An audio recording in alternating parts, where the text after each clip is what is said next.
Psychology of the Unconscious by C. G. Jung, Part 2, Chapter 8, The Sacrifice. After this long digression, let us return to Miss Miller's vision.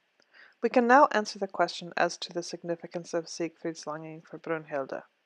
It is the striving of the libido away from the mother towards the mother. This paradoxical sentence may be translated as followed. As long as the libido is satisfied merely with fantasies, it moves in itself in its own depths in the mother. Footnote. The kingdom of the mother is the kingdom of the unconscious fantasy. End footnote. When longing of our author rises in order to escape the magic circle of the incestuous and therefore pernicious object, and it does not succeed in finding reality, then the object is and remains irrevocably the mother.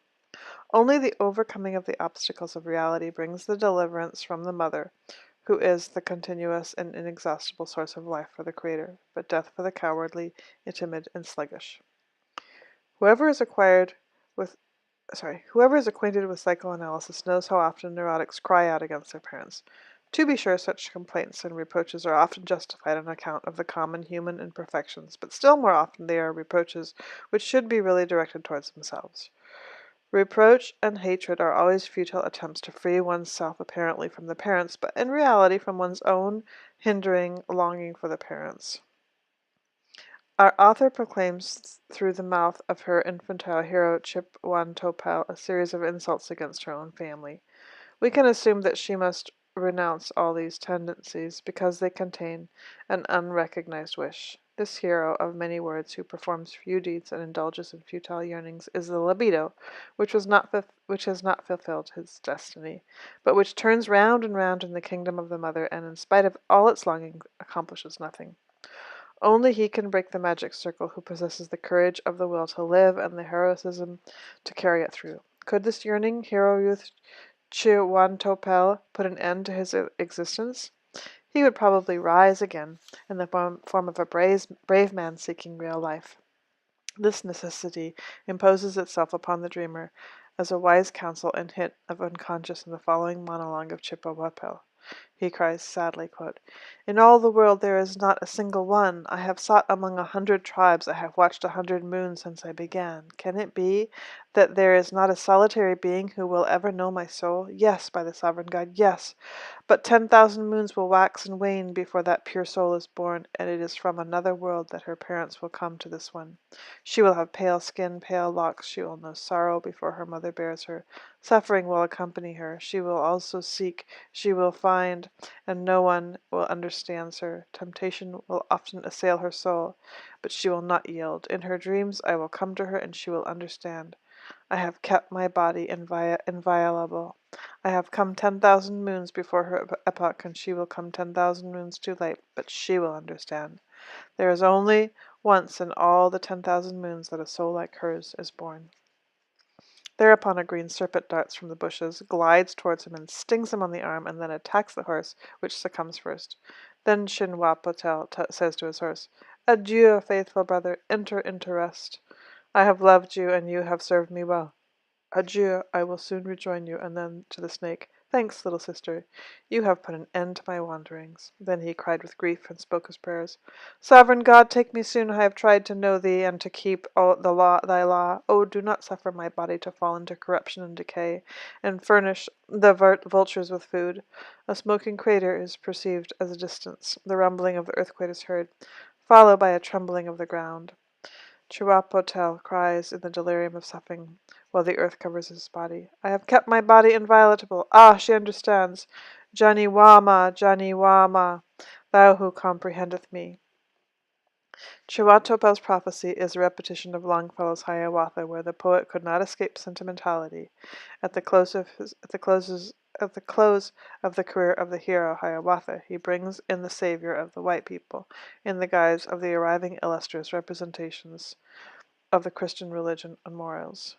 One thinks of the work of redemption of the Spaniards in Mexico and Peru. With this prophecy of Chip-Wan-Topal, the personality of the author is again placed in the closest relation to the hero, and indeed as the real object of Chip-Wan-Topal's longing. Most certainly the hero would have married her, and she lived at his time, but unfortunately she comes too late. The connection proves our previous assertion that libido moves around in a circle. The author loves herself, that is to say, she, as the hero, is sought by one who comes too late. This motive of coming too late is characteristic of an infantile love. The father and the mother cannot be overtaken. The separation of the two personalities by 10,000 moons is a wish fulfillment. That the incest relation is annulled in an effective manner. With that, the incest relation is annulled in an effectual manner. This white heroine will seek without being understood. She is not understood because she cannot understand herself rightly, and she will not find. But in dreams, at least, they will find each other, and she will understand. The next sentence of the text reads this: I have kept my body inviolate. End quote. This proud sentence, which naturally only a woman can express because man is not accustomed to boast in that direction, again confirms the fact that all enterprises have remained but dreams, but that the body remains inviolate. While the hero visits the heroine in a dream, it is clear what is meant. That this assertion of the hero's that he has remained inviolate refers back to the unsuccessful attempt upon his life in the previous chapter, Huntsman with the Arrow, and clearly explains to us what was really meant by this assault, that is to say, the refusal of the coitus fantasy. Here the wish of the unconscious obtrudes itself again, after the hero has repressed it the first time. Thereupon he painfully and hysterically utters this monologue: Temptation will often assail her soul, but it will not yield. This very bold assertion reduces, noblesse oblige, the unconscious to an enormous infantile megalomania, which is always the case when the libido is compelled through similar circumstances to regressions. Only once in all 10,000 moons is a soul born like mine. Here the unconscious ego expands to an enormous degree, evidently in order to cover with its boastfulness a large part of the neglected duty of life. But punishment follows at its heels. Whoever prides himself too much on having sustained no wound in the battle of life lays himself open to the suspicion that his fighting has been with words only, whilst actually he has remained far away from the firing line. This spirit is just the reverse of the pride of those savage women who point with satisfaction to the countless scars which were given them by their men in the sexual fight for supremacy. In accordance with this, and in logical continuation of the same, all that follows is expressed in figurative speech. The ergastic Occide morituras is an admixture with the reckless laughter of the Dionysian frenzy, confronts us here in sorry disguise with a sentimental stage trickery worthy of our posthumous edition of Christian Morals. In place of the positive phallus, the negative appears and leads the hero's horse, his libido animus, not to satisfaction, but into eternal peace, also the fate of the hero. This end means that the mother, represented as the jaws of death, devours the libido of the daughter. Therefore, instead of life and procreative growth, only fantastic self-oblivion remains.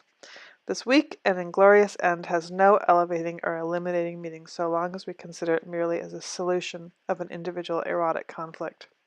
The fact that the symbols under which the solution takes place have actually a significant aspect reveals to us that behind the individual mask, behind the veil of individuation, a primitive idea stands, the servile and serious feature of which takes us from the courage which takes from us the courage to consider sexual meaning of the Miller symbolisms as all sufficient. It is not to be forgotten that the sexual fantasies of the neurotic and the exquisite sexual language of dreams are a regressive phenomenon. The sexuality of the unconscious is not what it seems to be. It is merely a symbol. It is a thought bright as day, clear as sunlight, a decision, a step forward in every goal of life, but expressed in the unreal sexual language of the unconscious, and in the thought form of an earlier age, a resurrection, so to speak, of earlier modes of adaptation. When, therefore, the unconscious pushes into the foreground the coitus which, negatively expressed, it means somewhat as follows. Under similar circumstances, primitive man acted in such a way and in such a manner. The mode of adaptation, which today is unconscious for us, is carried on by the early people, is carried on by the, I can't say this, so what he's saying is the savage people, of the present day, of this, whose undertakings, beyond those of nutrition, pertain to sexuality characterized by violence and cruelty. Therefore, in view of an archaic mode of expression of the Miller fantasy, we are justified in assuming the correctness of our interpretation of the lowest and nearest plane only. A deeper stratum of meaning underlies the earliest assertion that the figure of Chihuantopel has the character of Cassius, who has a lamb as a companion.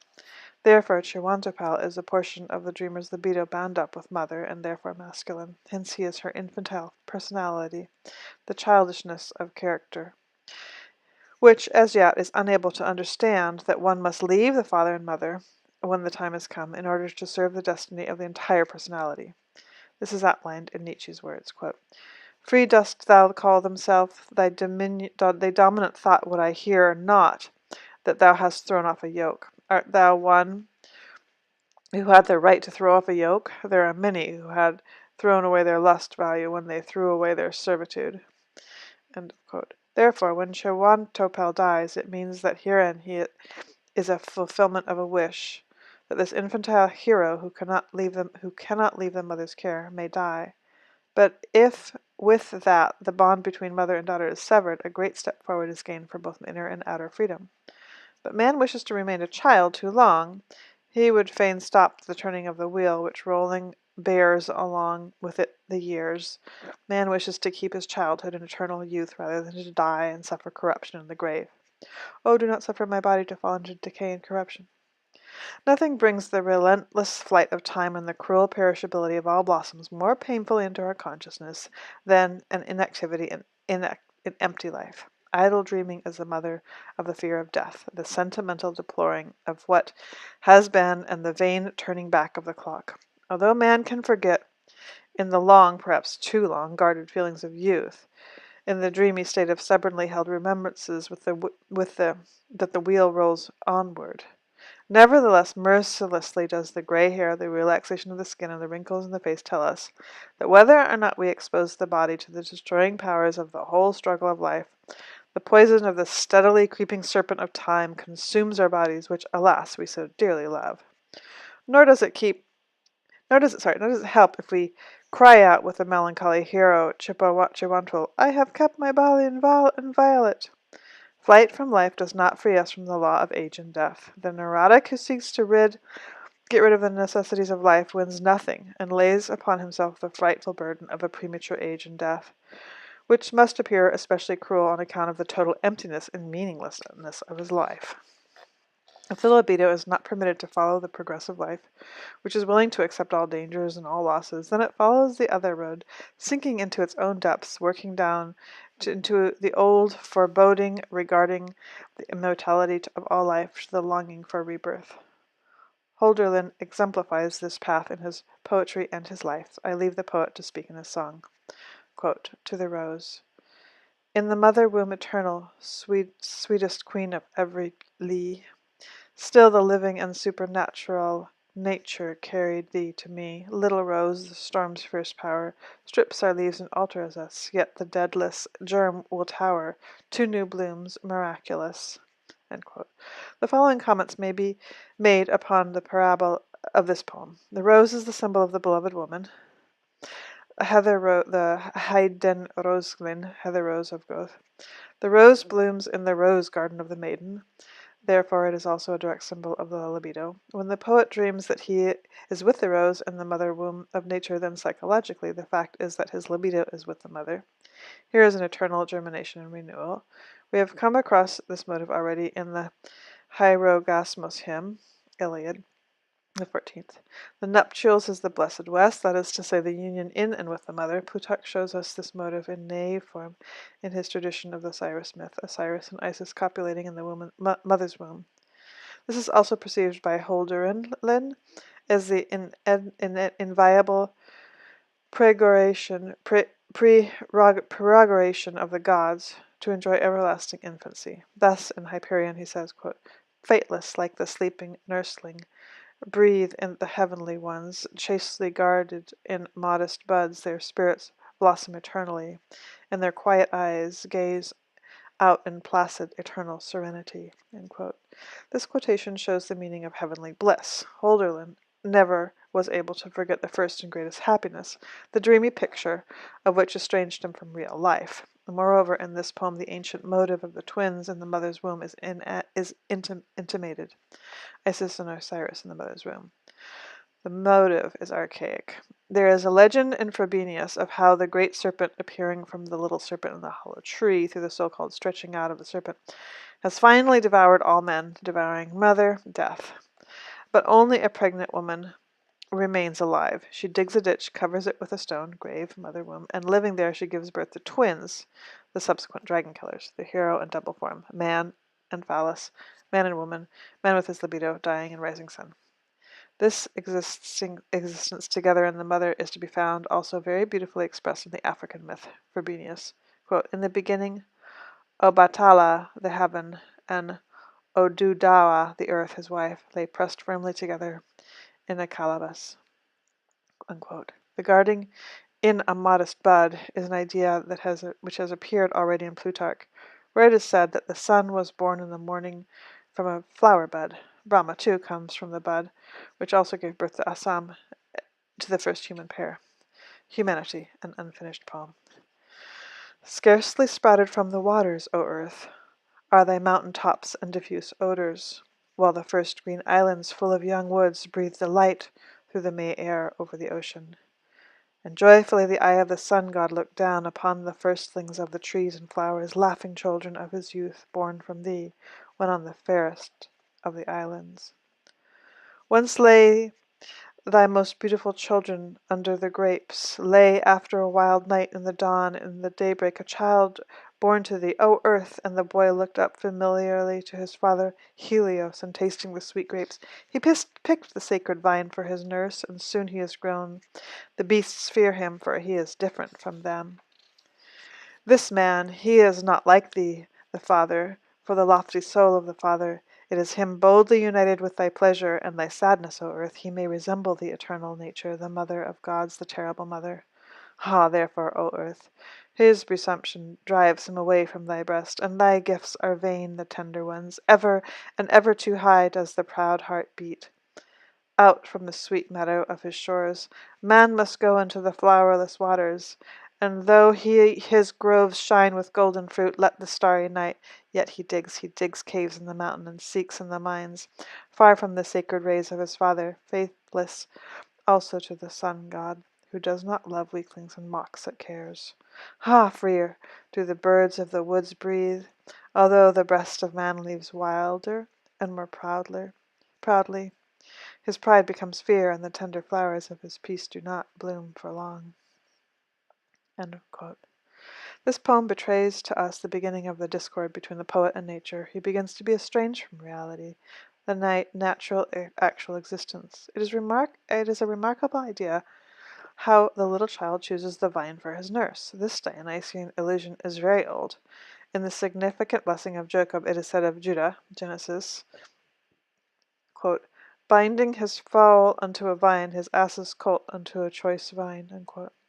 The Gnostic gem has been preserved, upon which there is a representation of an ass suckling her foal, above which is a symbol of Cancer, and the circumscription DNIHYXPS, Dominum Noster Jesus Christus, with the supplement Dei Filius.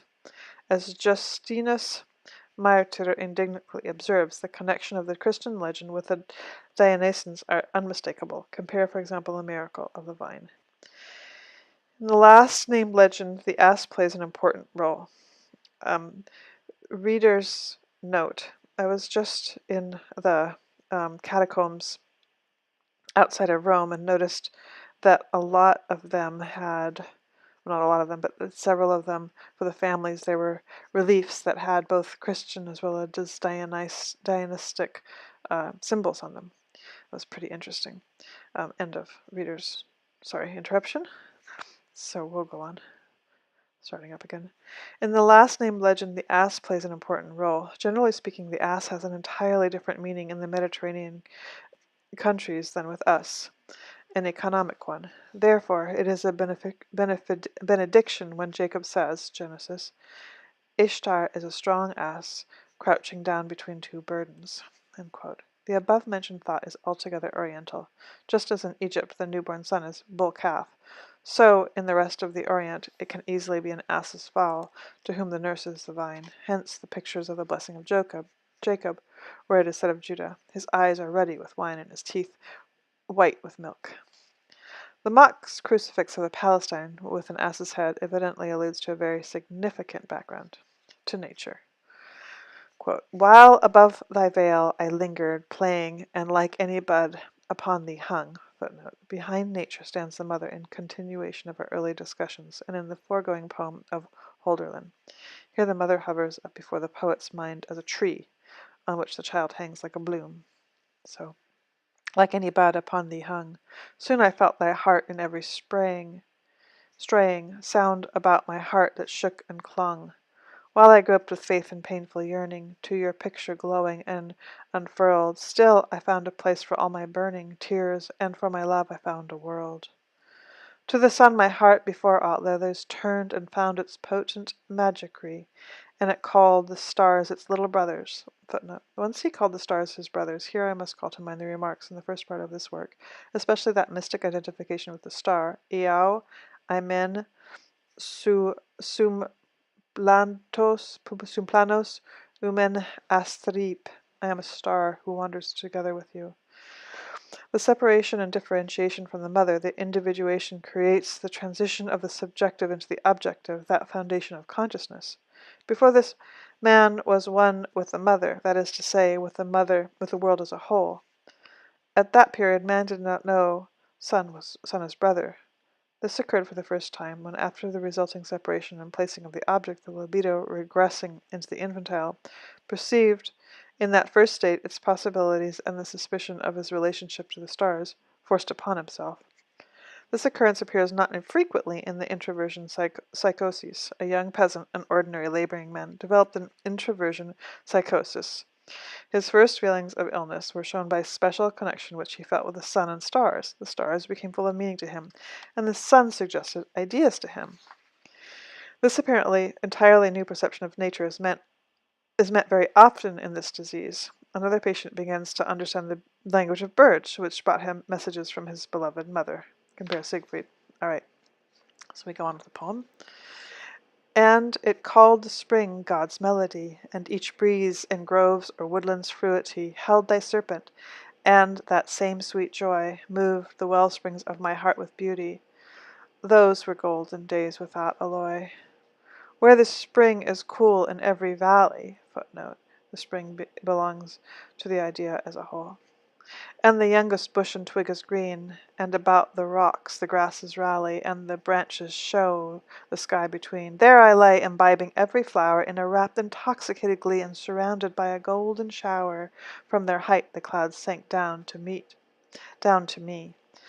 Footnote. This idea is expressed as the divine infantile blessedness, as Hyperion's song of the fate. Quote, "You wander above there in the light, upon soft clouds, blessed genie. Shining breezes of the gods stir you gently." End footnote. Often, as a weary, wandering river longs to join the ocean's placid mirth, I have wept and lost myself forever in the fullness of thy love, O earth. Then, with all the ardor of my being, forth I rushed from time's slow apathy, like a pilgrim home from travelling, fleeing to the arms of rapt eternity. Blessed be childhood's golden dreams, their power hid from me life's dismal poverty. All the heart's rich germs ye brought to flower, things I could not reach, yet ye gave to me. Footnote. This portion is especially noteworthy. In childhood, everything was given to him. The man is disinclined to obtain it once more for himself, because it was won only through toil and compulsion. Even love costs trouble. In childhood, the well of the libido gushed forth in bubbling fullness. In later life, it involves hard work to even keep the stream flowing for the onward striving life, because with increasing age the stream has grown inclination to flow back to its source, if effectual mechanisms were not created to hinder the backward movement, or at least organize it. In this connection belongs a generally accepted idea that love is absolutely spontaneous. Only the infantile type of love is something absolutely spontaneous. The love of an adult man allows himself to be more purposefully directed. Man can also say, "I will love." The height of culture are conditioned by the capacity for the displacement of the libido. End of footnote. We'll continue with the poem. In thy beauty and thy light, O nature, free from care and from compulsions, free, fruitful love attained a knightly stature, rich as harvest reaped in Arcady. That which brought me up is dead and riven, dead the youthful world which was my shield, and this breast which used to harbor heaven, dead and dry as any stubborn field. Still my spring-like sorrows sing and cover with their friendly comfort every smart, but the morning of my life is over, and the spring has faded from my heart. Shadows are the things that once we cherished. Love itself must fade and cannot bide. Since the golden dreams of youth have perished, even friendly nature's self has died. Heart, poor heart, those days could never show it, how far off thy home, and where it lies. Now, alas, thou never more wilt know it, if a dream of it does not suffice. Palinodia. What gathers about me, earth, in your dusty friendly green? What are you blowing towards me, winds? What do you bring again? There is a rustling all in the tree-tops. Why do you wake my soul? Why do ye stir in me the past, ye kind ones? Oh, spare me and let them rest. Oh, do not mock those ashes of my joy. Or change your changeless gods, and grow in your youthful over the old ones. And if you would be akin to the mortals, the young girls will blossom for you, and the young heroes will shine. And sweeter than ever, morning will play upon the cheeks of the happy ones, and ravishing sweet you will hear the songs of those who are without care. Ah, once the living waves of song surged out every bush to me, and still the heavenly ones glanced down at me, their eyes shining with joy.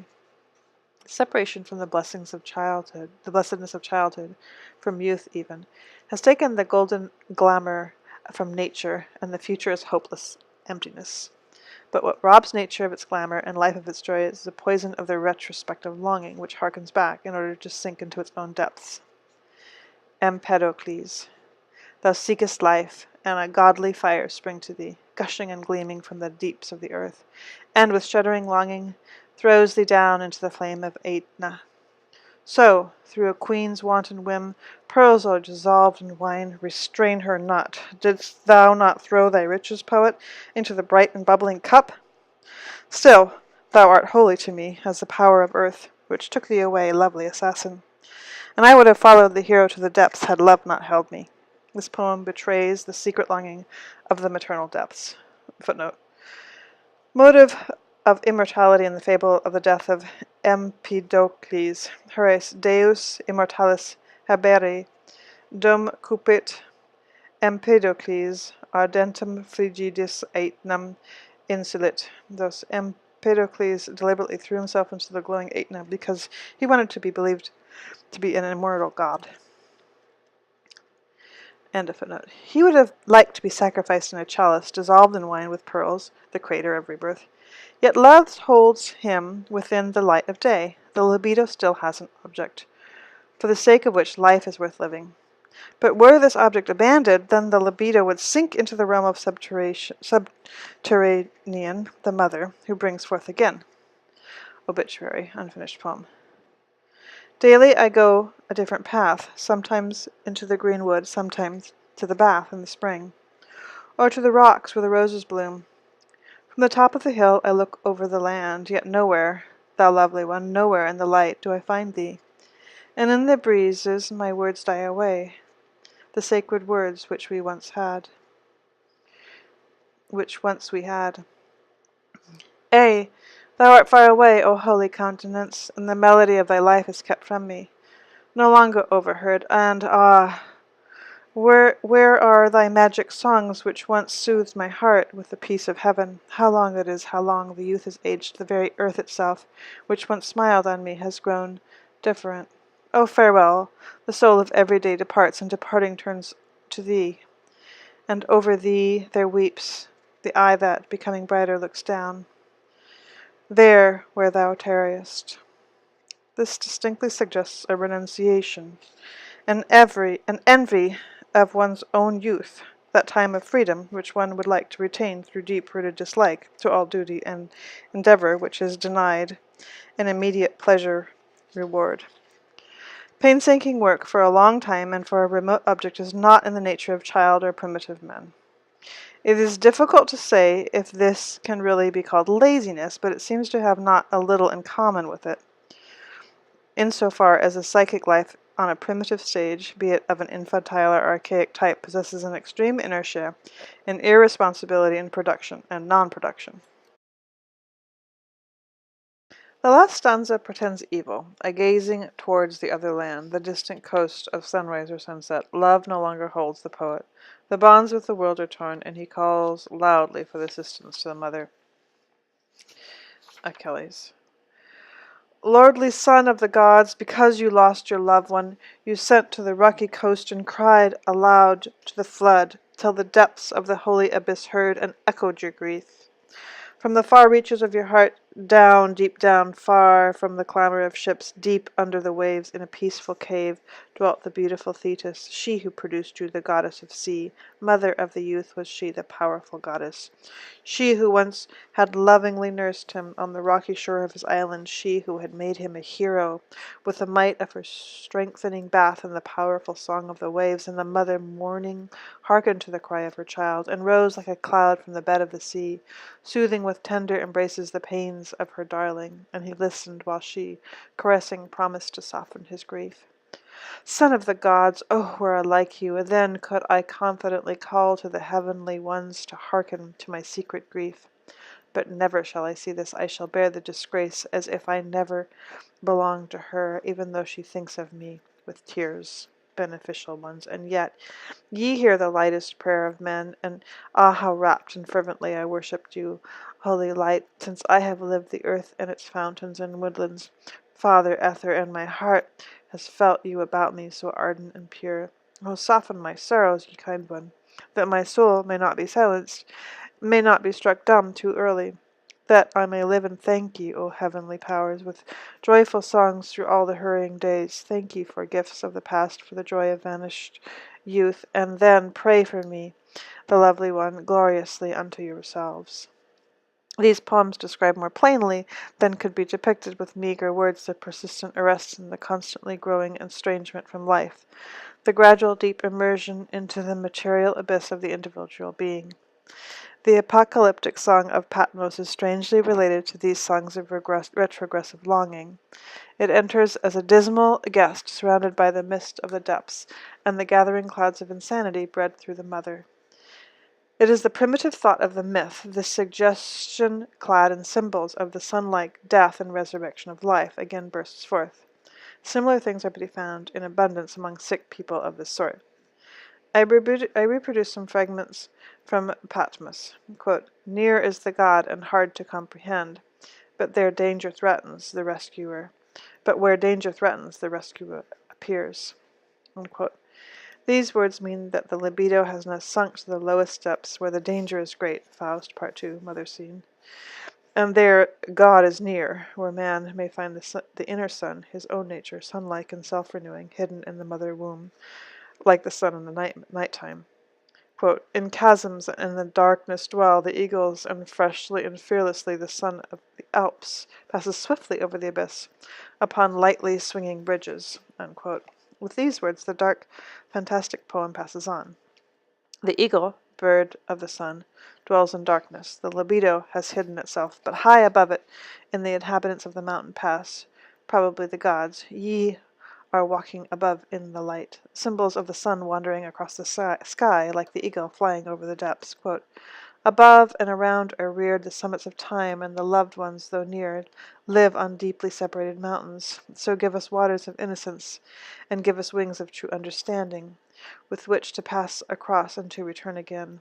The first is a gloomy picture of the mountains and of time, although caused by the sun wandering over the mountains. The following picture a nearness and at the same time separation of the lovers, and seems to hint at life in the underworld. Footnote. Compare the beautiful passage to the journey of Hades of Odysseus, where the hero wishes to embrace his mother. Quote, but I, thrilled by inner longing, wanted to embrace the soul of my departed mother. 3 times I endeavored, full of passionate desire for the embrace. 3 times from my hand she escaped, like nocturnal shades in the image of dreams, and in my heart sadness grew more intense. The underworld, hell, is indeed the place of unfulfilled longing. The Tantalus motive is found throughout all of hell. End of footnote. So the lovers seem to hint at life in the underworld, where he is united with all that once was dear to him, and yet cannot enjoy the happiness of reunion, because it is all shadows and unreal and devoid of life. Here the one who descends drinks the waters of innocence, the waters of childhood, the drink of rejuvenation. Footnote. Spyrim's parents speak in connection with the significance of the communion of, quote, the water mixed with childishness, spermatic water, blood and wine. She says, the soul fallen into the water are saved by God, they fall into the deep abyss. The soul was saved by the Son of God. End of footnote. So wings may grow, and winged he may soar up again into life, like the winged sun, which arises like a swan from the water, wings to pass across, and to return again. Quote, so I spoke, and lo, a genie carried me off swifter than I had imagined, and farther than ever I thought from my own house. It grew dark. I went into the twilight, the shadowy wood, and the yearning brooks of my homeland grew vague behind me, and I knew the country no longer. After the dark and obscure words of the introduction, wherein the poet expresses the prophecy of what is to come, the sun journey begins, night journey in the sea, towards the east, towards the ascent, towards the mystery of eternity and rebirth, of which Nietzsche also dreams, in which he expressed in significant words, quote, oh, how could I not be ardent for eternity and for the nuptial ring of rings, the ring of the return? Yet never have I found the woman from whom I wish children, unless she could be this woman whom I love, for I love thee, O eternity. Unquote. Hölderlin expressed the same longing in a beautiful symbol, the individual trait of which are familiar to us. Quote, but soon in a fresh radiance, mysteriously blossoming in a golden smoke, with the rapidly growing steps of the sun, making 1,000 summits fragment, Asia arose, and dazzled I sought one whom I knew, for unfamiliar to me were the broad roads where from Tmolus came the gilded Pactol, and Taurus stands, and Messages, and the gardens are full of flowers. But high up in the light the silvery snow gleams a silent fire, and, as a symbol of eternal life, on the impassable walls grows the ancient ivy. Footnote to ivy. The Pharmaxon Athanasius, the drink of Soma, Haoma of the Persians might have been made from from Ephedra vulgaris. End of this footnote. So grows the ancient ivory, and carried by columns of living cedars and laurels are the solemn, divinely built palaces. The symbol is apocryptic, the maternal city in the land of eternal youth, surrounded by the verdure and flowers of imperishable spring. Footnote. Like in the heavenly city in Hauptmann's Haneli, quote, salvation is a wonderful city where peace and joy never end. Its houses are marble, its roofs are gold, but wine flowers in silver fountains. Flowers are strewn upon the wine, white streets continually. From the towers sound the wedding bells. Green as May are the battlements, shining with the light of early morning, giddy with butterflies, crowned with roses. There below, hand in hand, the festive people wander through the heavenly land. The wide, wide sea is filled with red, red wine. They plunge in with shining bodies. They plunge into the foam and the splendor. The clear purple covers them entirely, and they exult, arising from the flood, and they are washed by Jesus' blood. End of that footnote. The poet identifies here with John, who lived on Patmos and who was once associated with the light of the highest and saw him face to face. Quote, there at the mystery of the vine they met. There at the hour of the holy feast they gathered, and, feeling the approach of death in his great soul, the Lord poured out his last love and spoke, and then he died. Much could be said of it, how his triumphant glance, the happiest of all, was seen by his companions even at the last. Therefore he spent the Spirit unto them, and the house trembled solemnly, and with the distant thunder the storm of God rolled over the cowering heads, where deep in thought the heroes of death were assembled. Now when he in parting appeared once more before them, then the nightly day, the day of the sun, was put out, and the gleaming sepulchre, formed of its rays, was broken, and suffered like a god itself. yet it shall return and glow again when the right time comes. The fundamental pictures are the sacrificial death and the resurrection of Christ, like the self-sacrifice of the sun, which voluntarily breaks its scepter, the fructifying rays, in the certain hope of resurrection. The following comments are to be noted in regard to the scepter of rays. Spielrum's patient says, quote, God pierces through the earth with his rays.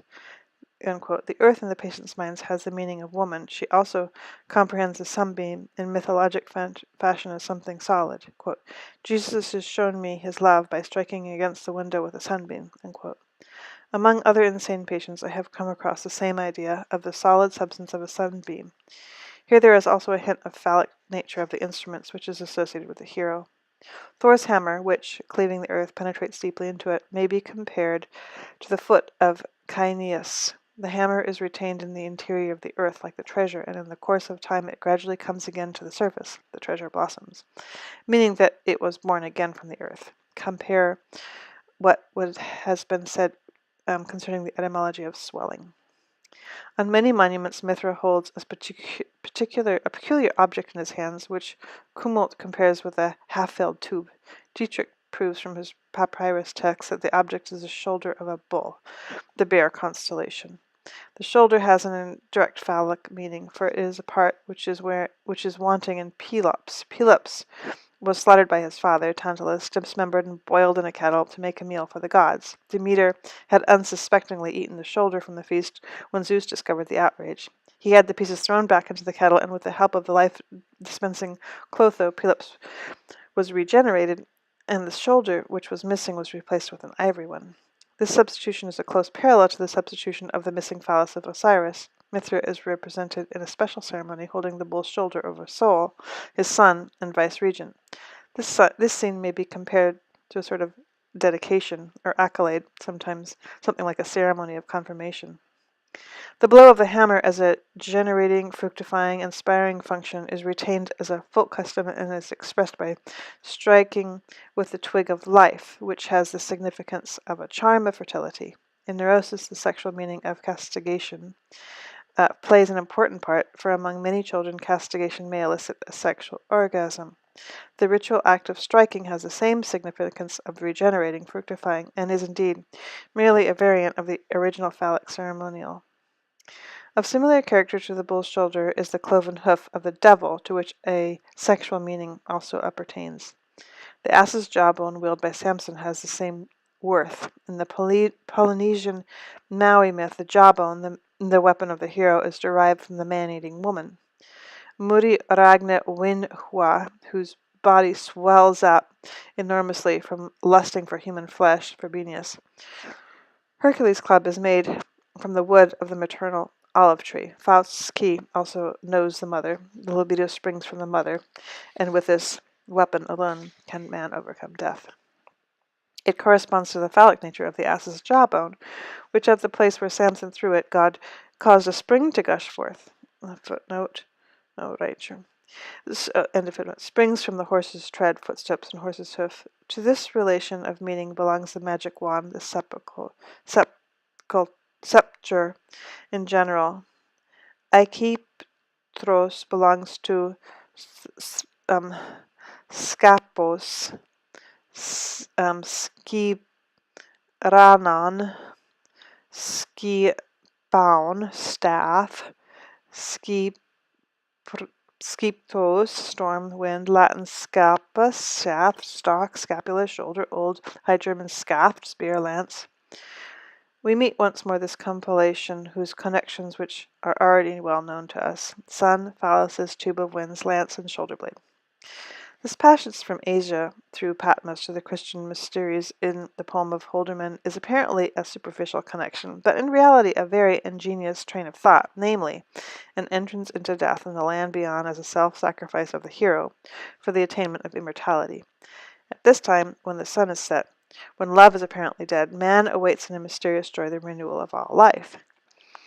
And joy it was from now on to live in the loving light and see the eyes of innocence hold the unchanging depths of all wisdom. Unquote. Wisdom dwells in the depths, and the wisdom of the mother. Being with it, insight is obtained into the meaning of deeper things, into all the deposits of primitive times, the strata of which have been preserved in the soul. Holderlin, in his diseased ecstasy, feels once more the greatness of things seen, but he does not care to bring up to the light of day that which he has found in the depths. In this he differs from Faust. Quote, "And it is not an evil, if a few are lost and never found. And if the speech conceals the living sound, because each godly work resembles ours, and yet the highest does not plan it all. A great pit bears 2 irons in the glowing lava of Etna, which I had the power to build an image and see it as it was." Unquote. He allows only one hope to glimmer through, formed in scanty words. Quote, "He wakes the dead, they who are not enchained and bound, they who are not unwrought, and if the heavenly ones, now as I believe, love me, silence is his sign." Footnote of the Fathers. In the dusky sky, and one stands under it his whole life long, for Christ still lives. Unquote.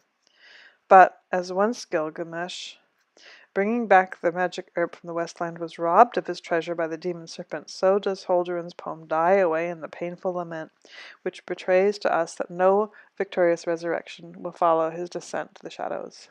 Quote, "Ignominiously a power tears our hearts away, for sacrifices the heavenly ones demand." End quote. This recognition that man must sacrifice the retrogressive longing, the incestuous libido, before the heavenly ones tear away their sacrifice, and at the same time the entire libido, came too late for the poet. Therefore, I take it to be a wise counsel which the unconscious gives our author to sacrifice the infantile hero. This sacrifice is best accomplished, as is shown by the most obvious meaning, through a complete devotion to life, in which all the libido consciously bound up in familial bounds must be brought outside into human contact. For it is necessary for the well-being of the adult individual, who in his childhood was merely an atom revolving in a rotary system, to become himself the center of a new system. That such a step implies the solution, or at least the energetic treatment, of the individual sexual problem is obvious, for unless that is done, the unemployed libido inexorably remain fixed in the incestuous bond, and will prevent individual freedom in essential matters. Let us keep in mind that Christ's teaching separates man from his family without consideration, and in the walk with Nicodemus, we saw the specific endeavor of Christ to procure activation of the incest libido. Both tendencies serve the same goal, the liberation of man, the Jew, from his extraordinary fixation to the family, which does not imply higher development, but greater weakness and more uncontrolled incestuous feeling, produced the compulsion of the compulsory ceremonial of the cult and the religious fear of the incomprehensible Jehovah. When man, terrified by no laws and no furious fantasies or prophets, allows his incestuous libido full play and does not liberate it for higher purposes, then he is under the influence of unconscious compulsion.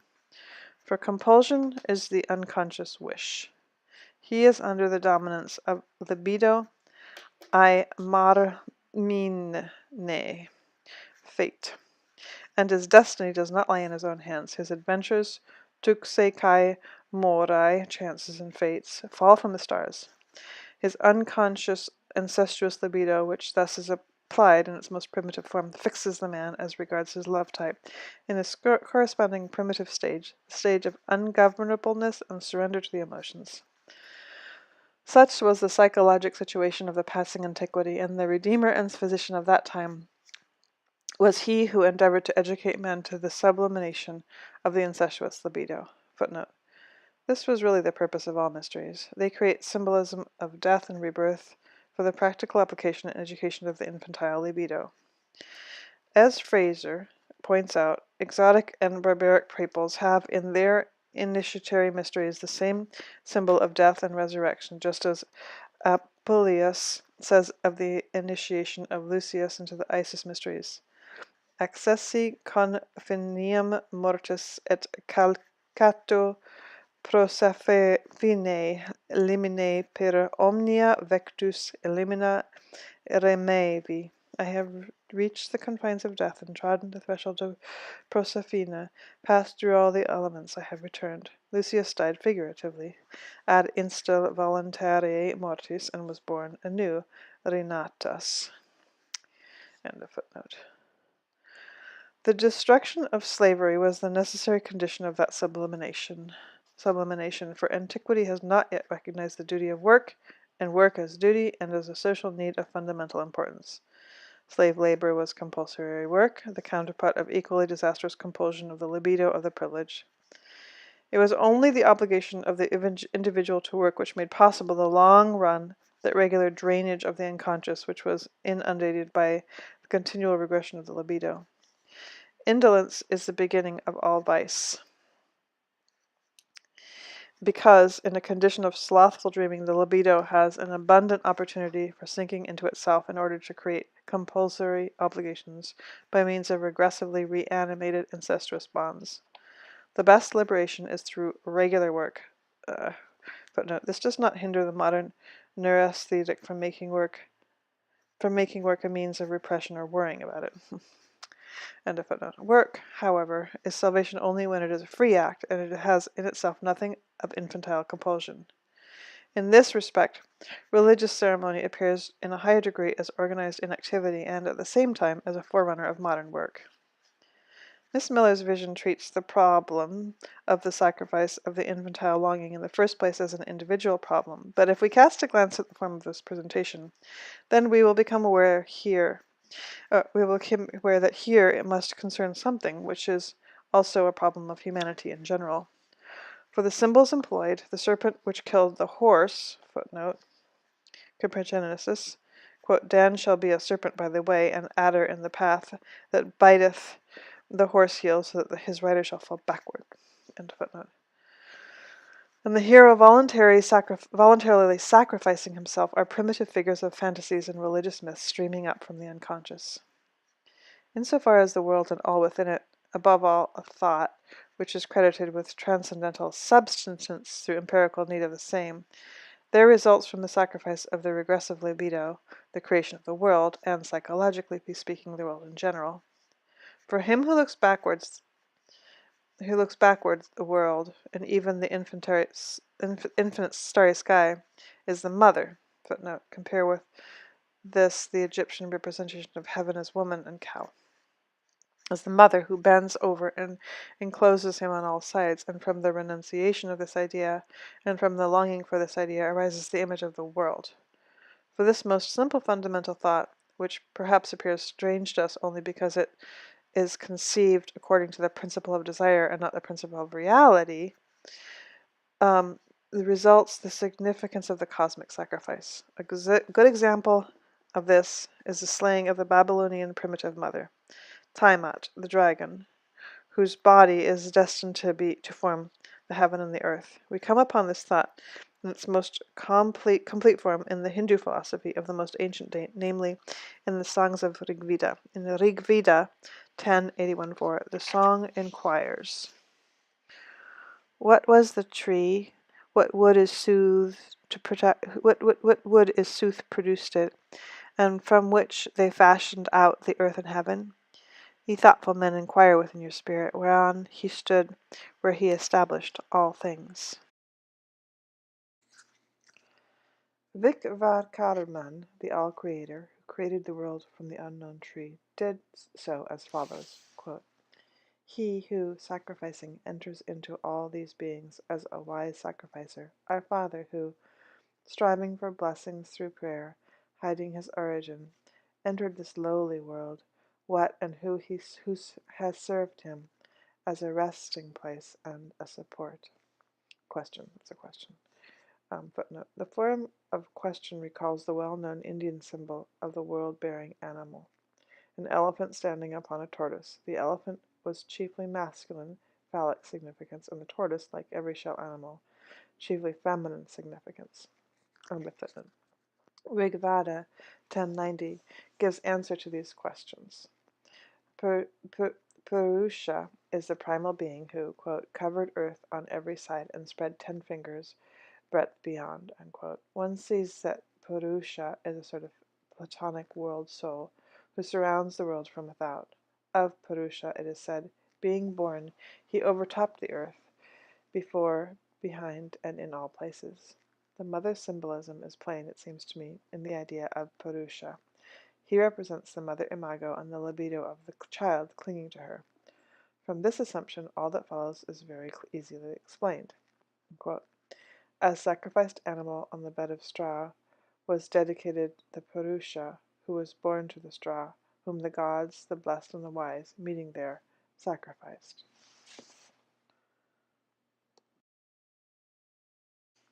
This verse is very remarkable. If one wishes to stretch any mythology out of the Procrustean bed of logic, sore violence would have to be committed.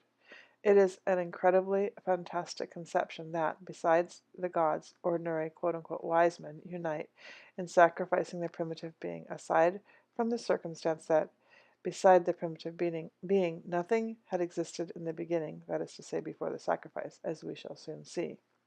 In the great mystery of the mother sacrifice is meant thereby that all becomes clear.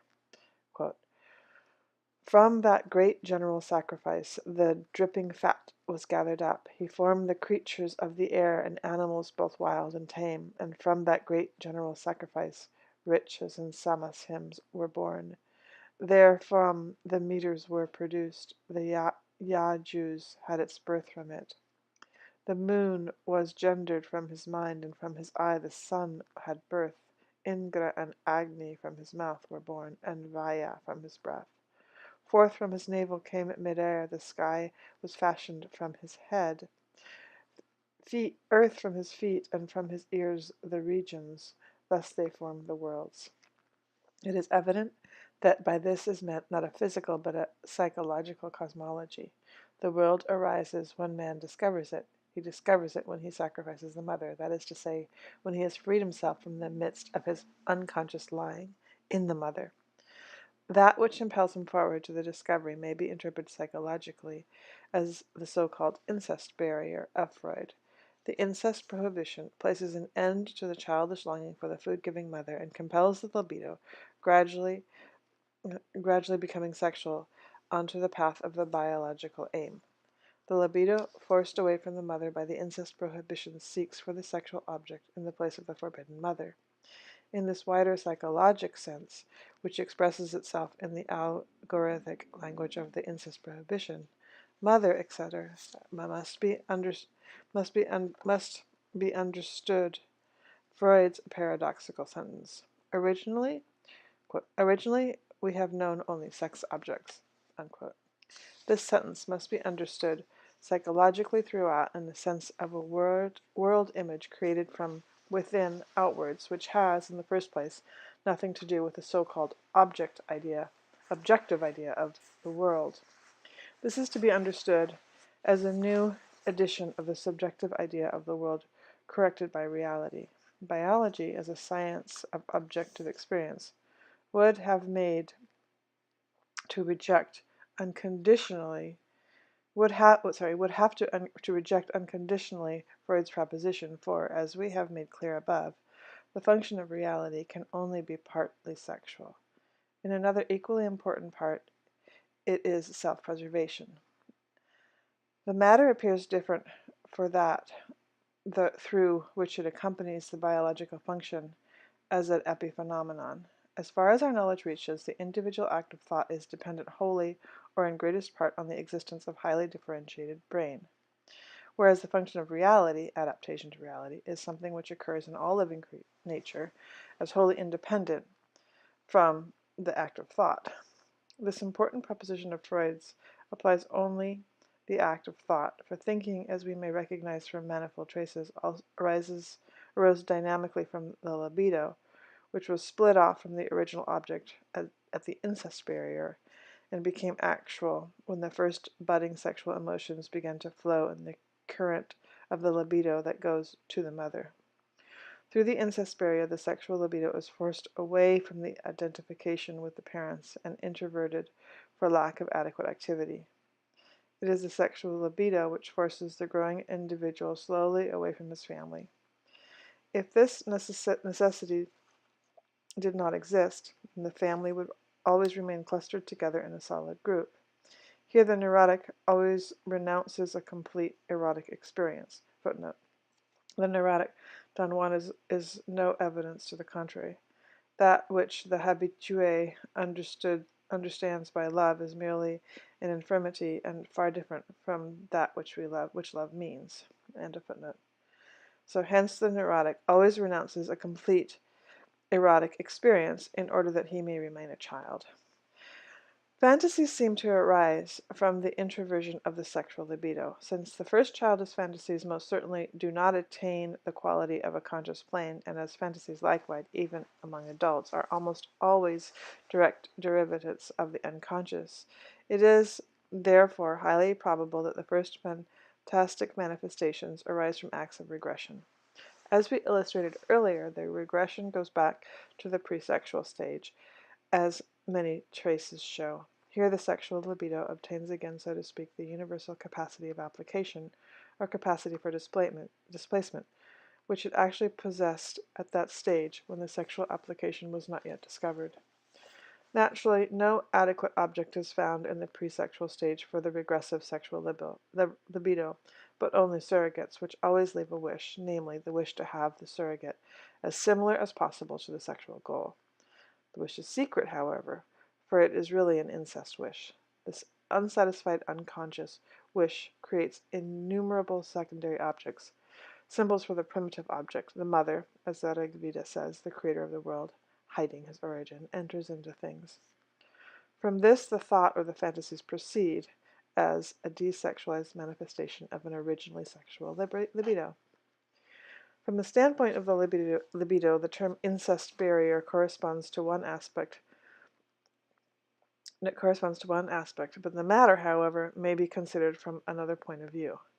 The time of undeveloped sexuality, about the third and fourth year, is, at the same time, considered externally, the period when the child finds himself confronted with increased demands from the world of reality. He can walk, speak, and independently attend to a number of other things. He sees himself in relation to a world of unlimited possibilities, but in which he dares to do little or nothing, because he is not yet too much of a baby and cannot get on without his mother. At this time, mothers should be exchanged for the world. Again, this the past rises as the greatest resistance. This is also so whenever man would undertake a new adaptation. In spite of all evidence against all conscious resolutions, the unconscious, the past, always enforces its standpoint of resistance. In this difficult position, precisely at the period of developing sexuality, we see the dawning of the mind. The problem of the child at this period is the discovery of the world and of the great transsubjective reality. For this he must lose the mother. Every step out into the world means a step away from the mother. Naturally, all that which is retrogressive in men rebels against this step, and energetic attempts are made against this adaptation in the first place. Therefore, this period of life is also that in which the first clearly developed neuroses arise. The tendency of this age is one directly opposed to that of dementia praecox.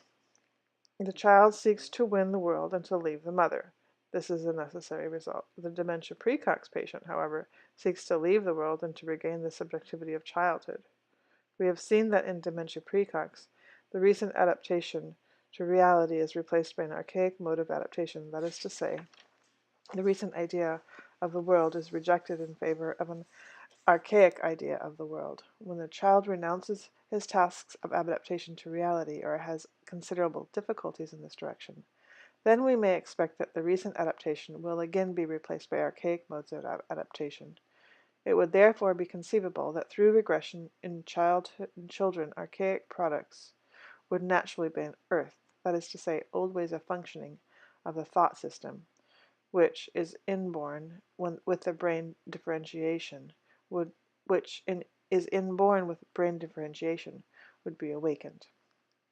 According to my available but yet as yet unpublished material, a remarkably archaic and at the same time generally applicable character seems to appertain in infantile fantasy, quite comparable with the products of dementia praecox.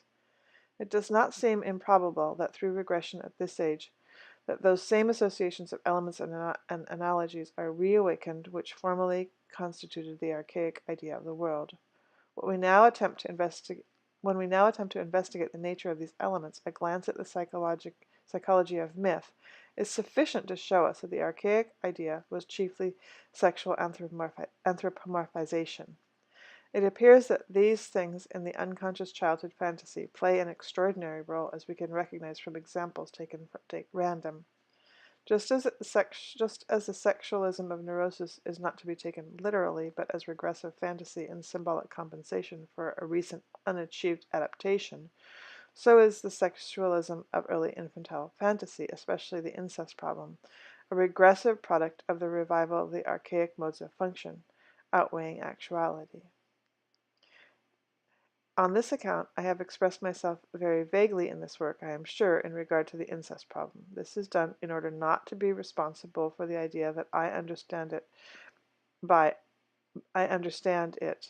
it a gross sexual inclination towards the parents. The true fact of the case are much more complicated, as my investigations point out.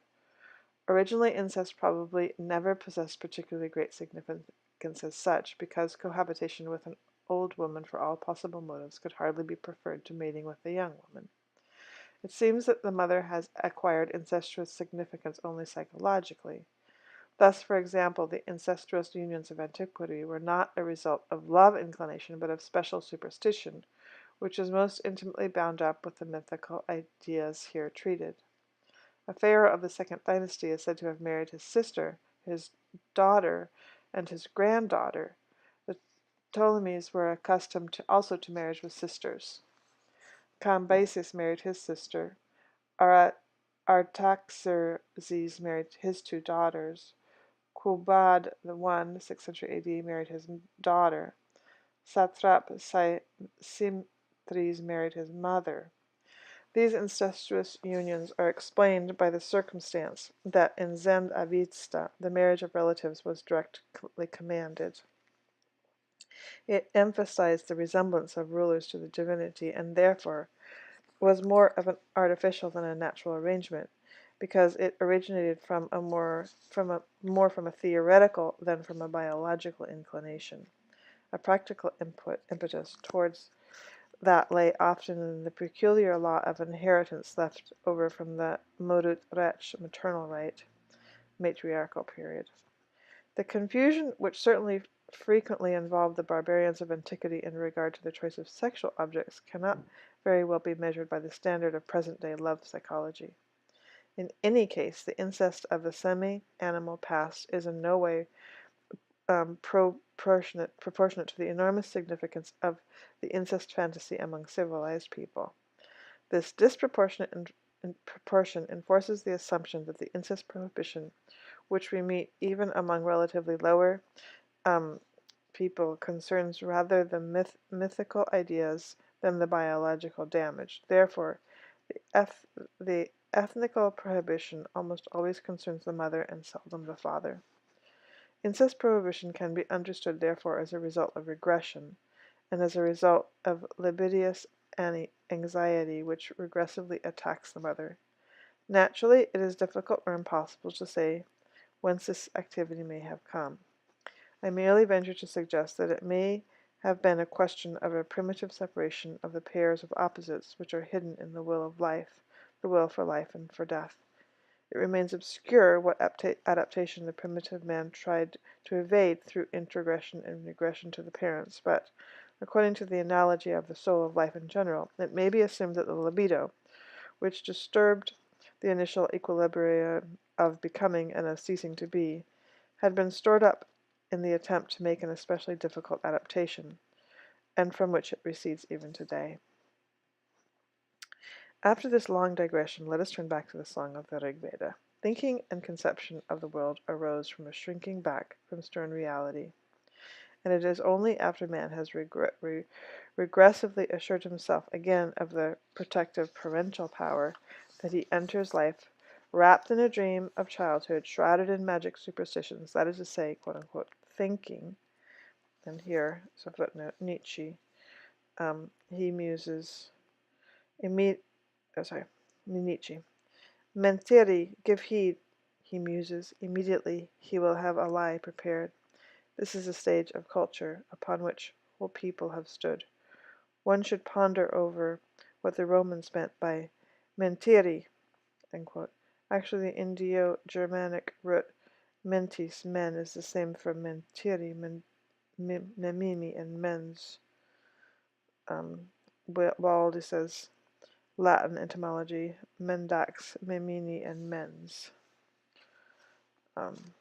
So, thinking. For he timely sacrificed his best in assuring himself in the favor of the invisible powers, step by step develops a greater power in the degree that he frees himself from his retrogressive longing and the original lack of harmony in his being. So I'm going to refer back to the digression. So he said after this long digression, he talked about these things, but before that there was a footnote about the parental power that set from Freud, and the quote for that was, "The Almighty, just God," a quote from Freud, "and benevolent nature appears to us as a great sublimation of father and mother rather than revivals and reproductions of early childish ideas of them. Religiousness leads biologically back to the long-continued helplessness and the need of the offspring of man, who, when later he has recognized his real loneliness and weakness against the great powers of life, feels his condition similar to that of childhood and seeks to disavow this former state of renewal by regressive renewal of the infantile protective powers." So that was referring back. So now we're going to keep going. So we started, we'll go back to the next paragraph, and the end of it was, he says he frees himself from the retrogressive longing and the original lack of harmony in his being. And then we go on. Rig Veda 1090 concludes with an exceedingly significant verse, which is of greatest importance for the Christian mysteries as well. Quote, "Gods, sacrificing, rendered homage to the sacrifice. These were the earliest holy ordinances. The mighty ones attained the height of heaven, there where the Sadyahas, goddesses of old, are dwelling." Unquote. Through the sacrifice, a fullness of power was attained, which extends up to the power of the quote-unquote parents. Thus the sacrifice has also the meaning of a psychologic maturation process. In the same manner that the world originated through sacrifice, through the renunciation of the retrospective mother libido, thus, according to the teachers of the Upanishads, is produced the new condition of man, which may be termed immortal. This new condition is again attained through a sacrifice, namely through the sacrificial horse, which is given a cosmic significance in the teachings of Upanishads. What the sacrificial horse means is told by Brihad Aranyaka Upanishad 1.1. Om. Quote, "The dawn is truly the head of the sacrificial horse, the sun his eyes, the wind his breath, his mouth the all-spreading fire. The year is the body of the sacrificial horse. The sky is his back, the atmosphere his body cavity, the earth the vault of his belly. The poles are his sides, the space between the poles his ribs, the season his limbs, the mouth and half-mouths his joints, day and night his feet, stars his bones, clouds his flesh. The food which he digests are the deserts, the rivers his veins, liver and lungs the mountains, herbs and trees his hair. The rising sun is his forepart, the setting sun his hind part. When he shows his teeth, this is lightning. When he trembles, this is thunder. When he urinates, this is rain. His voice is speech." 2. The day, in truth, has originated, for the horse as the sacrificial dish, which stands before him. His cradle is the world's sea towards the east. The night has originated for him as a sacrificial dish, which stands behind him. Its cradle is the sea world of the evening. These two dishes originated in order to surround the horse. As a charger he generated the gods, as a champion he produced the Gadharvas, as a racer the demons, as a horse mankind. The ocean is his relative, the ocean his cradle. End quote. As Deussen remarks, the sacrificial horse has the significance of renunciation of the universe. When the horse is sacrificed, then the world is sacrificed and destroyed, as it were, a train of thought which Schopenhauer also had in mind, and which appeared as a product of a diseased mind in Schurber. The horse in the above text stands between two sacrificial vessels, from one of which it comes and from the other of which it goes, just as the sun passes from morning to evening. The horse therefore signifies libido, which is passed into the world. We previously saw the mother libido must be sacrificed in order to produce the world. Here the world is destroyed by the repeated sacrifice of the same libido which once belonged to the mother. The horse can therefore be substituted as a symbol for this libido because, as we saw, it had manifold connections with the mother. Footnote: Brundi Helsch. The bull Sarsoak was sacrificed at the destruction of the world, but Sarsoak was the originator of the race of man. He had brought 9 of 1,500 races upon his back through the sea to the distant points of compass. The primitive bull of Gaia-Mart has, as we saw above, most undoubtedly female and maternal significance on account of his fertility. End of footnote. The sacrifice of the horse can only produce another state of introversion, which is similar to that before creation of the world.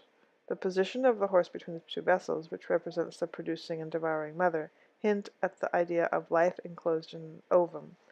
Therefore, the vessels are destined to surround the horse. This is actually so. This is actually so. The Brihada Rayaka Upanishad 3.3 proves. Quote 1. From where we have the descendants of Pakshikam, that I ask thee, Yajnavalta, from where we have the descendants of Pakshit, as Yajnavalkya spake. He has told thee they have come from where all come who offer up the sacrificial horse, that is to say, this world extends as far as 32 days of the chariot of the gods, the sun, reach. This world surrounds the earth twice around. This earth surrounds the ocean twice around. There is, as broad as the eagle of a razor, or as the wings of a fly, space between the two shells of the egg of the world. These were brought by Indra as a falcon to the wind, and the wind took them up into itself and carried them, where there were offers of the sacrificial horse. Somewhat like this he spake, Gadharva, to thee, and praised the wind. Therefore is the wind the special, Vyashti, and the wind the universal, Samashti. He who knows this defends himself from dying again. End quote. As this text tells us, the offerers of the sacrificial horse come in the narrowest fissure between the shells of the egg of the world, at that place where the shells unite and where they are divided. The fissure, vagina, is the maternal world. Soul is designated by Plato and Timaeus by X, the symbol of the cross, Indra, as a falcon who has stolen the soma, the treasure attainable with difficulty, brings as Psychopompus the souls of the wind to the generating pneuma, which carries them forward to the fissure or vagina, to the point of union, to the entrance of the maternal egg. This train of thought of the Hindu philosophy briefly and concisely summarizes the sense of innumerable myths, at the same time as it is a striking example of the fact that philosophy is internally nothing else but a refined and sublimated mythology. It is brought to this refined state by the influence of the corrector of reality. Footnote. If for Silberer the mythological symbolism is a process of a cognition of mythological stage, then there exists between this view and mine only a difference of standpoint, which determines a different manner of expression. End footnote. We have emphasized the fact that in the Miller drama, the horse is the first to die, as the animal brother of the hero. Corresponding to the early death of the half-animal Eabani, the brother friend of Gilgamesh.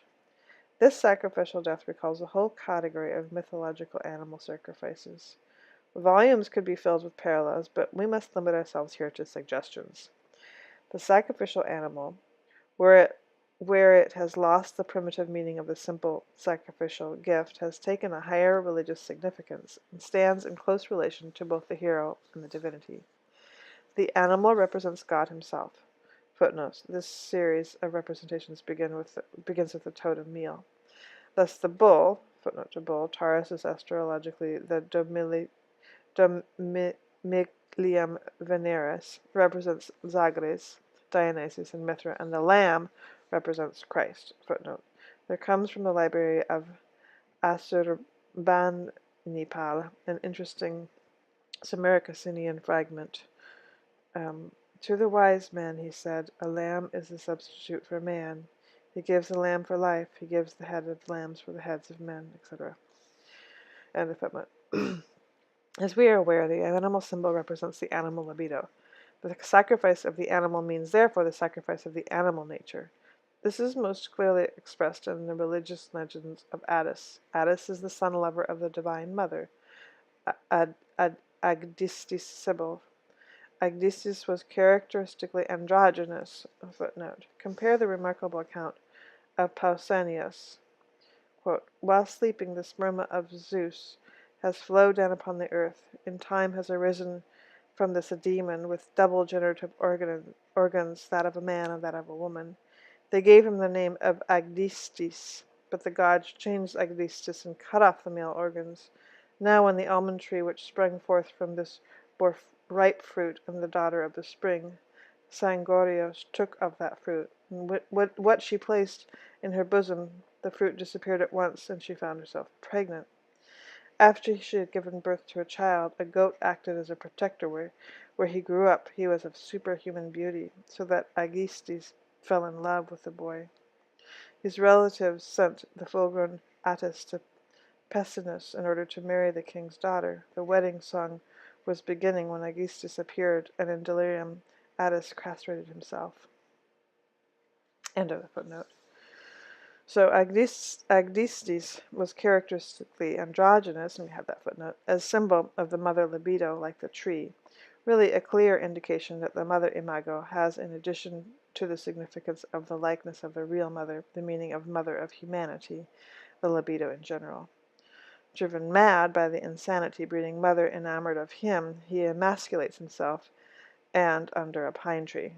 The pine tree plays an important role in his service. Every year a pine tree was wreathed about and put, and upon it an image of Attis was hung, and then it was cut down, which represents castration.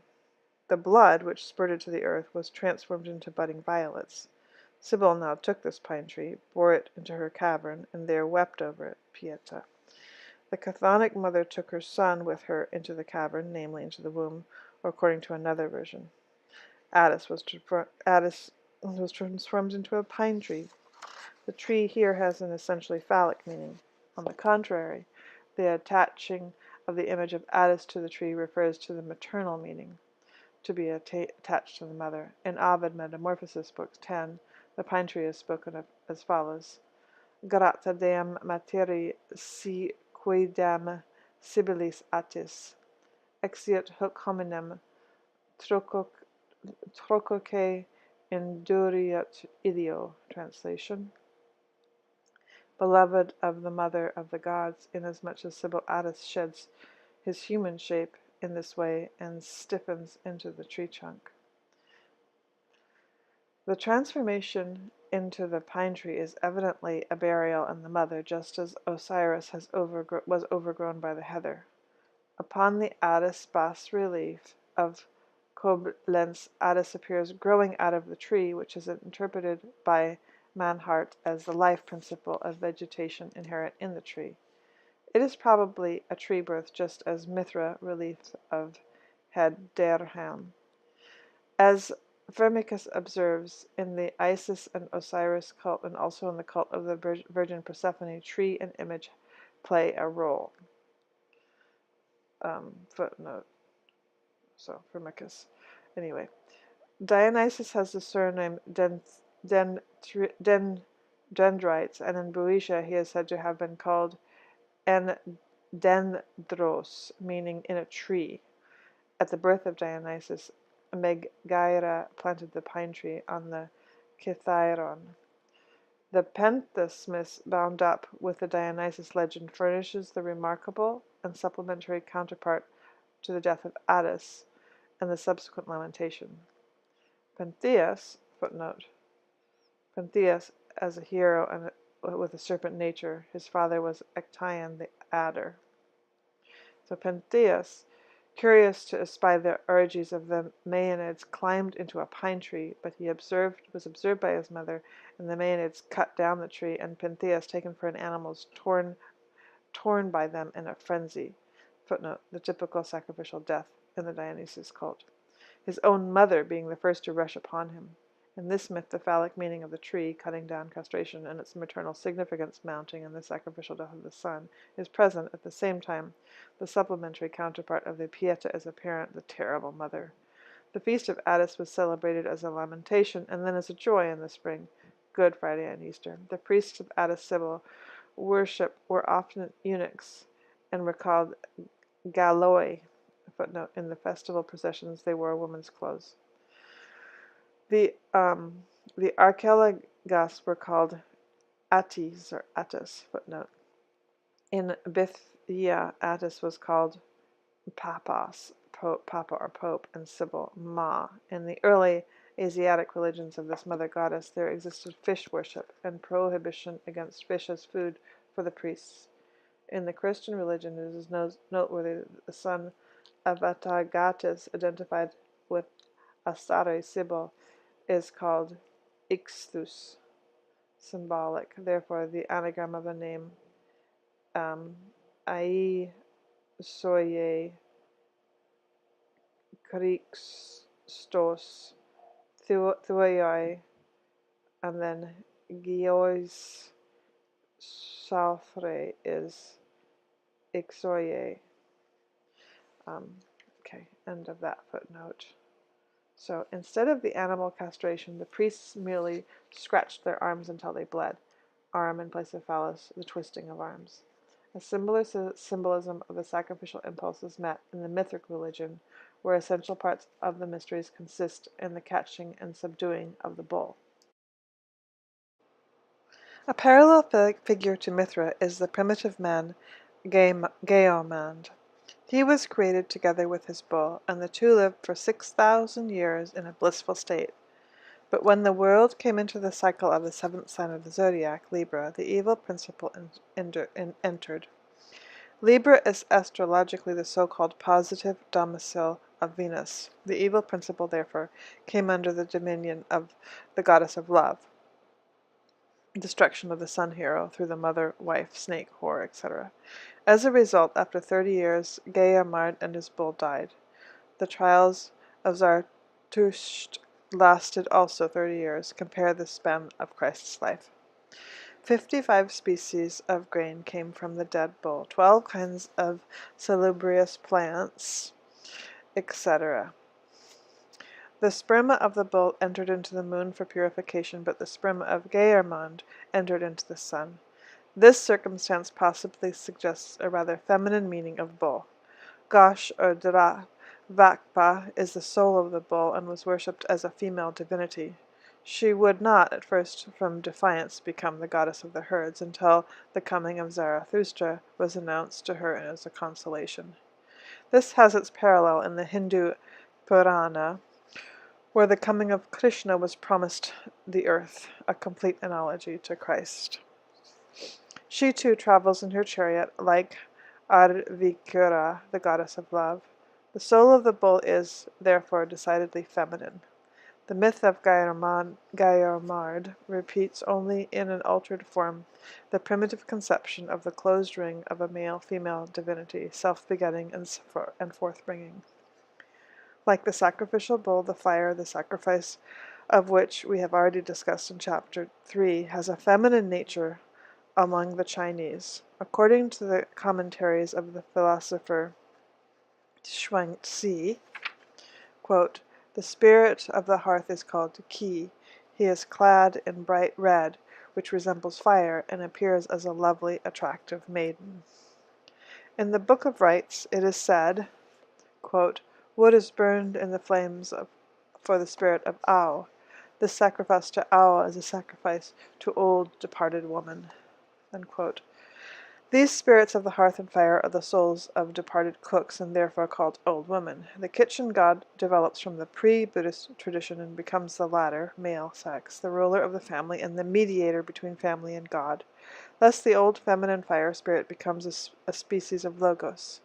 Compare with this the remarks in chapter 3. From the bull's sperma the progenitors of the cattle came, as well as 272 species of useful animals. According to Mino Hyred, Gyromand had destroyed the Deb Azur, who was considered the demon of evil appetites. In spite of the efforts of Zarathustra, this demon remained longest on the earth. He was destroyed at last at the resurrection, like Satan in the Apocalypse of John. In another version, it is said that Agromanius and the serpent were left until the last, so as to be destroyed by Arhu Mazda himself. According to the surmise by Kern, Zarathustra may mean golden star and be identical with Mithra. Mithra's name is connected with the Neo-Persian Mir, which means sun and love. In Zagreus, we see the bull is also identical with the god. Hence the bull sacrifice is a god sacrifice, but on a primitive stage. The animal symbol is, so to speak, only a part of the hero. He sacrifices only his animal, therefore symbolically renounces only his animal nature. The internal participation of the sacrifice, footnote, Porphyrius says, Aus kai o tauros dimorgos au mythos kai genesios despotuis. As the bull is the creator, Mithra is the lord of birth. So end of that footnote. The internal participation as a sacrifice is expressed excellently in the anguished, ecstatic countenance of the bull slaying Mithra. He does it willingly and unwillingly. Footnote: the death of the bull is voluntary and involuntary. When Mithra strangles the bull, a scorpion bites the bull in the testicles. Autumn equinox. So he does it willingly and unwillingly, hence the somewhat hysterical expression, which has some similarity to the well-known mawkish countenance of the crucified of Guido Oreni. Burdach says, quote, "The features which, especially in the upper portion, bear an absolutely ideal character have an extremely morbid expression." Cumont himself says of the facial expression of the Tauroctonos, "The countenance which may be seen in the best reproductions is that of a young man of an almost feminine beauty. The head has a quality of curly hair which, rising from the forehead, surrounds him with a halo.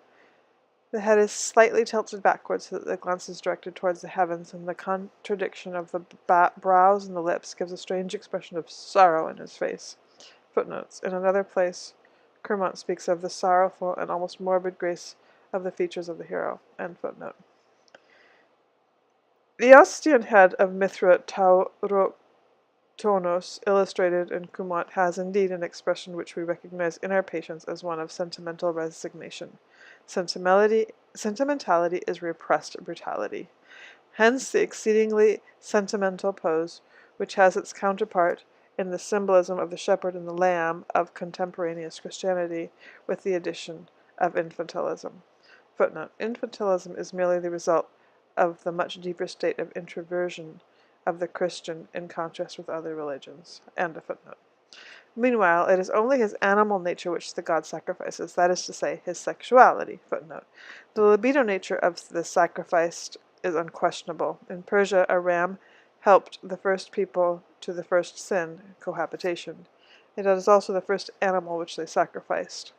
The ram is the same as the paradisial snake, which was Christ according to the Manichaean version. The ancient Meletion of Sardis taught that Christ was a lamb, similar to the ram in the bush, which Abraham sacrificed in place of his son. Hence the bush is analogous to the cross. End of that footnote. So we'll start the sentence again. Meanwhile, it is only his animal nature which the god sacrifices, that is to say, his sexuality, and we have the footnote, always in close analogy to the course of the sun. We have learned in the course of this investigation that part of the libido which erects religious structures is, in the last analysis, fixed in the mother, and really represents the tie through which we are permanently connected with our own origin. Briefly, we may designate this amount of libido as a mother libido. As we have seen, this libido conceals itself in countless and very heterogeneous symbols, also in animal images, no matter whether of masculine or feminine nature. Differences of sex are at the bottom of a secondary value, and psychologically do not play the part which might be expected from a superficial observation.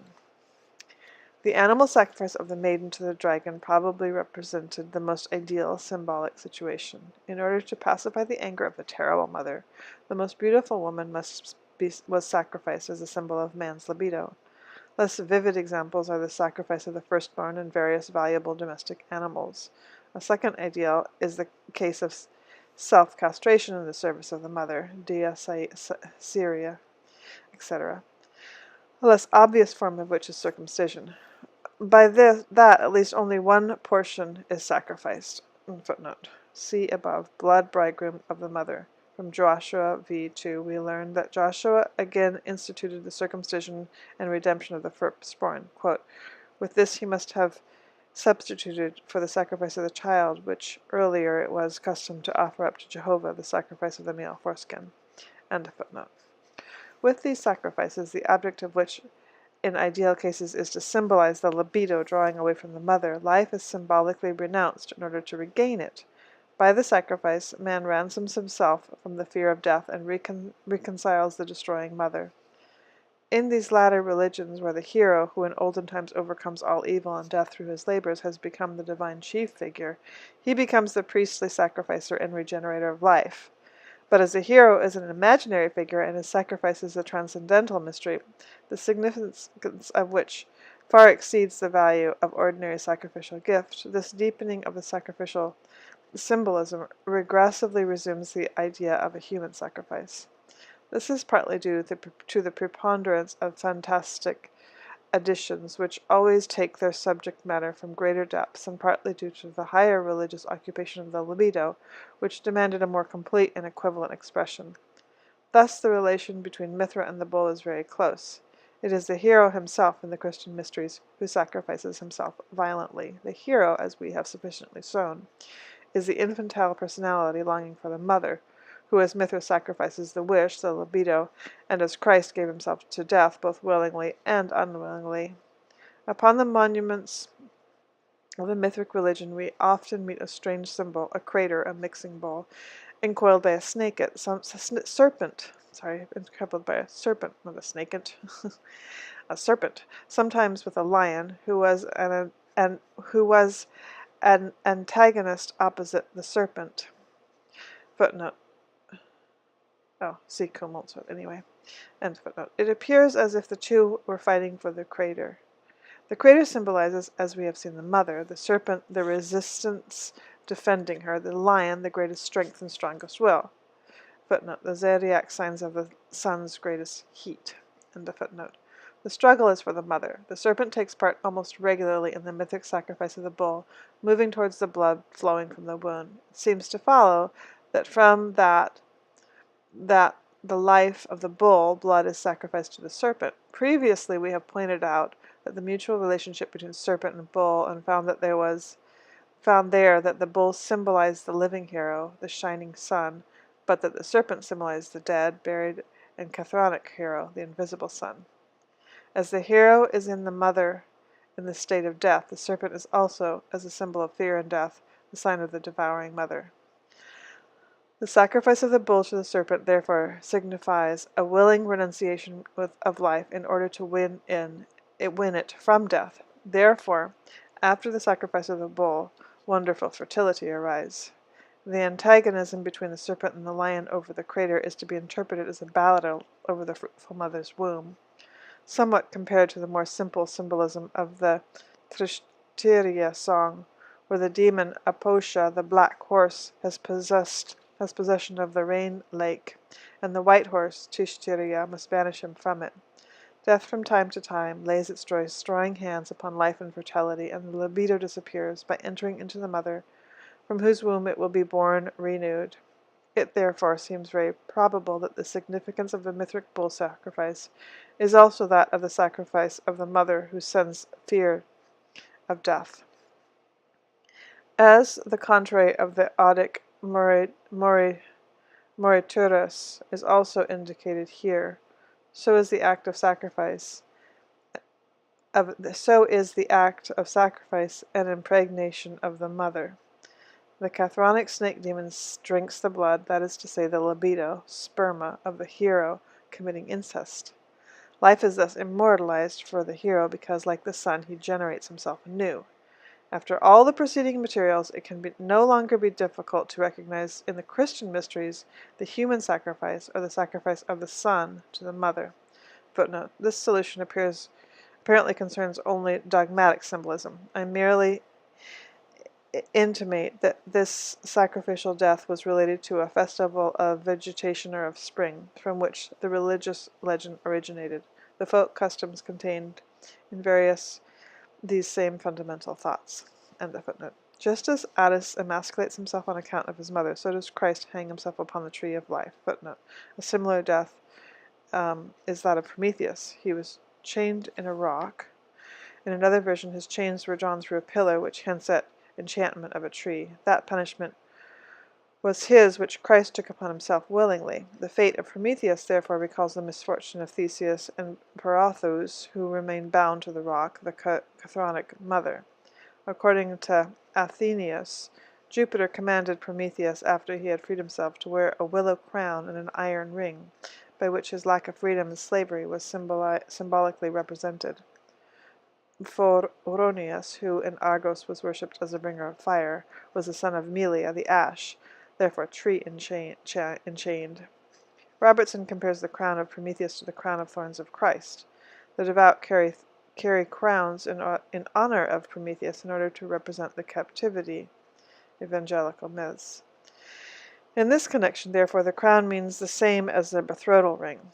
These are the requisites of the old hierogamos with the mother, the crown of thorns, which is of Egyptian derivation, according to Athenaeus, has the significance of the painful aesthetic betrothal. So then, end of footnote. So we'll start again.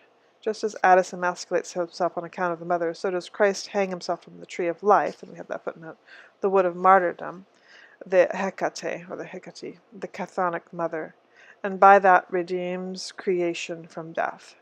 By entering again into the mother's womb, Matuta Pieta of Michelangelo, he redeems in death the sin and life of the primitive man, Adam, in order symbolically through his deed. Footnote. The spear wound given by Longinus to Christ is the substitute for the dagger thrust in the Mithric bull sacrifice. The jagged tooth of the brazen wedge was driven through the beast of the enchantment and sacrificed Prometheus. End footnote. So Adam, in order symbolically through his deed to procure for the innermost and most hidden meaning of the religious libido its highest satisfaction and most pronounced expression. The martyrdom of Christ has, in Augustine as well, actually the meaning of a hierogasmos with the mother, corresponding to the Adonis festival, where Venus and Adonis were laid upon the nuptial couch.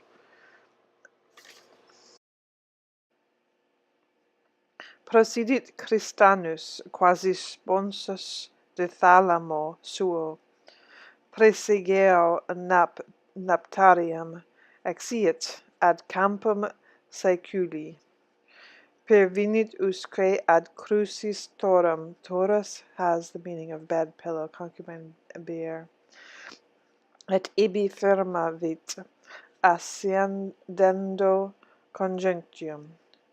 Ubicum senterit anhe lactium in suspirius creaturam commercio pietatis si pro conjuge dedit ad poenam et copulavit sibi perpetuer iuri matronam. The passage is perfectly clear. A similar death overtakes that's pretty funny. A similar death overtakes the Syrian Melcath, who, riding upon a seahorse, was annually burned. Among the Greeks he is called Melikrites, and was represented riding a dolphin. The dolphin is also the steed of Arion. We have learned to recognize previously the maternal significance of the dolphin, so that in the death of Melkarth we can once more recognize the negatively expressed hierogasmos with the mother. This figurative expression is of the greatest theological significance. Through its symbol it leads that libido, which inclines backwards into the original primitive and impulsive upwards to the spiritual, by investing it with a mysterious but fruitful function. It is superfluous to speak of the effect of this symbol upon the unconscious of Occidental humanity. A glance over history shows what creative forces were released in this symbol. Footnote. Mention must also be made of the fact that the North German mythology was acquainted with similar thoughts regarding the fruitfulness of the sacrificial death on the mother. Through hanging on the tree of life, Odin obtained knowledge of the runes and the inspiring intoxicating drink which invested him with immortality. End of footnote. The comparison of the mythic and the Christian sacrifice plainly shows wherein lies the superiority of the Christian symbol. It is the frank admission that not only are the lower wishes to be sacrificed, but the whole personality. The Christian symbol demands a complete devotion. It compels a veritable self-sacrifice to a higher purpose, while the sacrificium mithricum remained fixed on a primitive symbolic stage. It contented with an animal sacrifice. The religious effects of these symbols must be considered as an orientation of the unconscious by means of imitation. In Miss Miller's fantasy there is an internal compulsion, in that she passes from the horse sacrifice to the self-sacrifice of the hero. Whereas the first symbolizes renunciation of the sexual wishes, the second has the deeper and ethically more valuable meaning of the sacrifice of the infantile personality. The object of psychoanalysis has frequently been wrongly understood to mean the renunciation or the gratification of the ordinary sexual wish, while in reality the problem is a sublimation of the infantile personality, or, expressed mythologically, a sacrifice and rebirth of the infantile hero. Footnote. I have refrained in the course of this merely orienting investigation, from referring to the countless possibilities of relationship between dream symbolism and the material disclosed in these connections. This is a matter of special investigation, but I cannot forbear mentioning here a simple dream, the first which a youthful patient brought to me in the beginning of her analysis. Quote, she stands between high walls of snow upon a railroad track with her small brother. A train comes. She runs before it in deadly fear and leaves her brother behind on the track. She sees him run over, but after the train has passed, the little fellow stands up again, uninjured. Unquote. The meaning of the dream is clear. The inevitable approach of the impulse, the leaving behind of the little brother, is the repressed willingness to accept her destiny. The acceptance is symbolized by the sacrifice of the little brother, the infantile personality, who apparently certain death becomes, however, a resurrection. Another patient makes use of classical forms. She dreamed of a mighty eagle, which is wounded in beak and neck by an arrow. If we go into the actual transference fantasy, eagle equals physician, arrow equals erotic wish of the patient, then the material considering the eagle, winged lion of St. Mark, the past splendor of Venice, beak, equals remembrances of certain perverse actions of childhood, leads us to understand the eagle as a composition of infantile memories, which in part are grouped around the father. The eagle, therefore, is an infantile hero who is wounded in a characteristic manner on the phallic point, the beak. The dream also says, I renounce the infantile wish. I sacrifice my infantile personality, which is synonymous with I paralyze it, castrate the father of the physician. In the Mithra fantasies, in the introversion, the mystic himself becomes Aitos, the eagle, this being the highest degree of initiation. The identification with the unconscious libido animal goes very far in this cult, as Augustine relates. Alii autem sicut avis alas percuntiut vocem coracias imitatis. Ali vero leonum more ferimunt. Some move the arms like birds, like wings. Some move the arms like birds, the wings, imitating the voice of the raven. Some groan like lions. End of that footnote.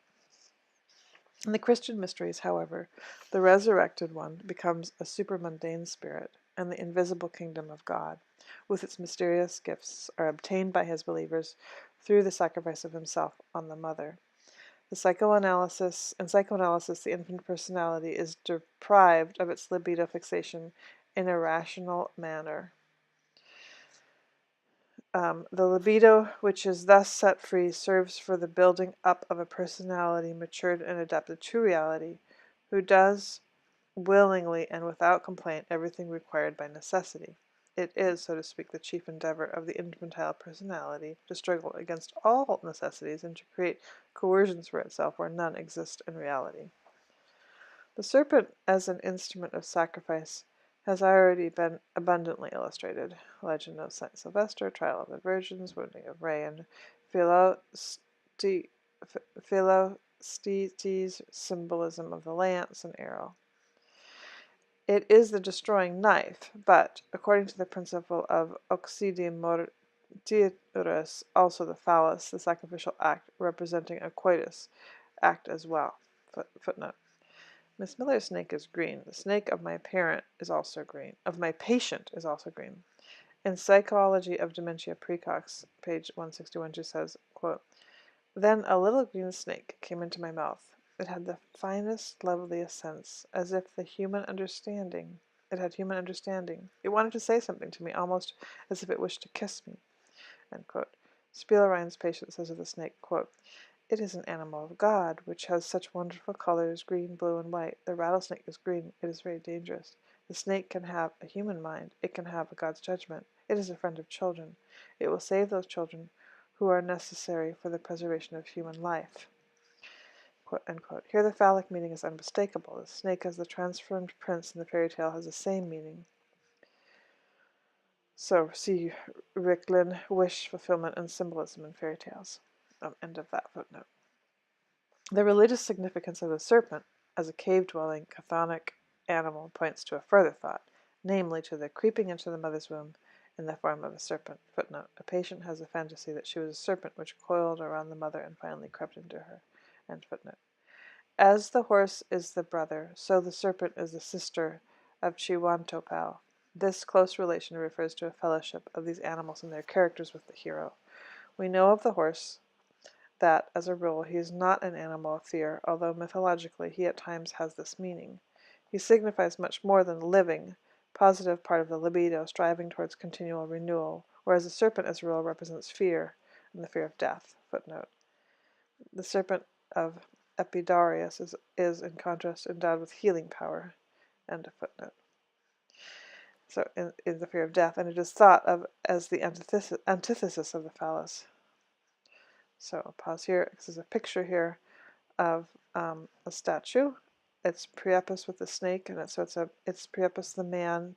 It's his torso, his head up to his torso, and then you see his he's pointing at his genitals, and then there's a snake that is coming. There's 3 snakes where his feet would be kind of like the Lego characters that don't have legs, they just have the little stand. So he looks like that, and then there's like 3 snakes coming up, and then one coming from the side, a big huge snake, which is where his penis would be. Okay, so it's a Priapus with snake is the name of the illustration. It is not only as if the libido might be an irresistible striving forward, an endless life, and will for construction, such as Schopenhauer had formulated in his work will, in his world, will, death, and every end being some malignancy or fatality coming from without, but the libido corresponding to the sun also wills the destruction of its creation. In the first half of life, its will is for growth. In the second half of life, it hints softly at first and then audibly at its will for death. And just as in youth the impulse to unlimited growth often lies under the enveloping covering of the resistance against life, so also does the will of the old to die frequently lie under the covering of a stubborn resistance against the end. This apparent contrast in the nature of the libido is strikingly illustrated by the Priapic statue in the Antiquity Collection in Verona. Footnote: I am indebted for permission to publish a picture of this statue to the kindness of the director of the Veronese, so maybe that was Priapus. Here we go. Priapus smilingly points with his finger to a snake biting off his membrum. He carries a basket in his arms, filled with oblong objects, probably phallic, evidently prepared as substitutes. A similar motive is found in the Deluge of Rubens in the Munich Art Gallery, where a serpent emasculates a man. This motive explains the meaning of the deluge. The maternal sea is also the devouring mother. Footnote: the deluge is of one nature with the serpent. In the Wolapsu, it is said that the flood is produced when the Midgard serpent rises up for universal destruction. He is called Jormungandr, which literally means the all-pervading wolf. The destroying Venus wolf has also a connection with the sea. Fen is found in Fensaler, Myrsale, the dwelling of Frigg, and originally meant sea. If in the fairy stories of Red Riding Hood, a wolf is substituted in place of a serpent or a fish. End of footnote. The fantasy of the world conflagration, of the cataclysmic end of the world in general, is nothing but a mythological projection of a personal individual will for death. Therefore, Rubens could represent the essence of the deluge fantasy in the emasculation by the serpent. For the serpent is our own repressed will for the end, and for which we find an explanation only with greatest difficulty. Concerning the symbolism of the serpent in general, its significance is dependent upon the time of life and circumstances. The repressed sexuality of youth is symbolized by the serpent, because the arrival of sexuality puts an end to childhood. To age, on the contrary, the serpent signifies the repressed thought of death. With our author in its insufficiently expressed sexuality, which, as serpent, assembles the role of sacrificer and delivers the hero over to death and rebirth. As in the beginning of our investigation, the hero's name forced us to speak up the symbolism of Popocatépetl,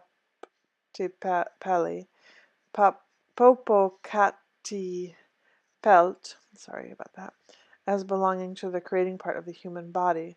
So at the end does the Miller drama again give us an opportunity of seeing how the volcano assists in the death of the hero and causes him to disappear by means of an earthquake into the depths of the earth.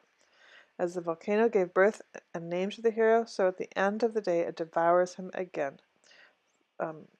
Footnote: we compare the longing of Hölderlin, expressed in his poem Empedocles, also the journey to hell of Zarathustra through the crater of the volcano. Death is the entrance into the mother. Therefore the Egyptian king Mykerinos buried his daughter in a gilded wooden cow. That was the guarantee of rebirth. The cow stood in the state apartment, and sacrifices were brought to it. In another apartment near the cow was placed the image of the concubines of Mykeros. Herodotus. So end of that footnote. We learn from the last words of the hero that his longed for beloved, she who alone understands him, is called Jani-wa-ma. We find in this name those lisped syllables familiar to us from early childhood of the hero, Hiawatha, wa-ma, mama. The only one who really understands us is the mother. For Verstehen, to understand, Old High German Verstehen, is probably derived from a primitive German prefix fri, identical with peri, meaning roundabout. The Old High German and Friston, to interpret, is considered as identical with Verstehen, and that from that results a fundamental significance of the verb verstehen, to understand, as standing round about something. Comprehender en kata sul lam ban nein express similar idea to the German erfassend, to grasp, to comprehend. The thing common in these expressions is the surrounding, the enfolding. And there is no doubt that there is nothing in the world which so completely enfolds us as the mother. When the neurotic complains that the world has no understanding, he says indirectly that he misses the mother. Paul Verlaine has expressed this thought most beautifully in his poem Mon rêve familier, my familiar dream. Here's the poem. Often I have that strange and poignant dream of some unknown who mates my flame with flame, who with each time is never quite the same, yet never wholly different does she seem. She understands me, every fitful gleam, troubling my heart, she reads aright somehow. Even the sweat upon my pallid brow she soothes with tears, a cool and refreshing stream. If she is dark or fair, I don't know her name, only that it is sweet and low, like those of loved ones who have long since died. Her look is like a statue's, clear, kind and clear, and her calm voice distant and dignified, like those hushed voices that I love to hear. And so that is the end of Psychology of the Unconscious. Reader's commentary. There are a couple of things that struck me when reading this. One, overall, in terms of the whole book, is how often something can be and not be at the same time. So the longing for death and the longing for life. I like that he normalizes the longing for death instead of making it like something is wrong with you that you have this longing for death, that's part of the longing for life. I think that's really beautiful.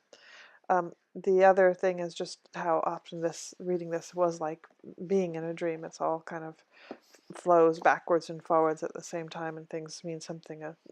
He makes all of these arguments that the snake means this and the bull means that and all of these kind of things, but it's very loose and dreamlike, which I enjoyed. The second thing about this, more specifically, what struck me on the personal individual aspect was, I'll quote here, it is difficult to say if this can really be laziness, for it seems to not have a little in common with it, insofar as the psychic life on a primitive stage, be it of an infantile or archaic type, possesses an extreme inertia and irresponsibility in production and non-production. And I thought that was interesting, just looking at, we all know when we ourselves get into places, or we can see it more easily in other people, like people who, like still live at home when they're 50 or something. But to see that as being stuck in something that is a cycle. The other thing that really struck me was more of a sociological statement where he talks about slave labor and how important it was for people to not to work. I'll read this little part where he says, slave labor was compulsory work, the counterpart of the equally disastrous compulsion of the libido of the privileged. And I thought that was a really interesting social commentary, and that, where in Greek times and many times before that, in the United States, before the Civil War certainly, and in most any nation, there has been and there continues to be slave labor. And I know it's oftentimes it's underground now, but I think there's like 11 million slaves. The International Labor Rights, the ILO. I'm sorry, the ILO talks about the amount of slaves in the world, but that is something that when we have that is a repression of our own libido, and that brings about our own sort of death into our society in a way, and to us individually. When you know that you go to some store to buy really inexpensive clothing, it's because of often because of something like slave labor, and that we are not living, not allowing ourselves. It's a kind of laziness in a way that keeps us from really being our our true selves as a society and as an individual. I thought that was pretty interesting. Anyway, that's what it came to for me. So if you have listened this far, thank you, woohoo. If you listen to the whole book, then you should get a prize. Email you, I will send you a prize. Thank you.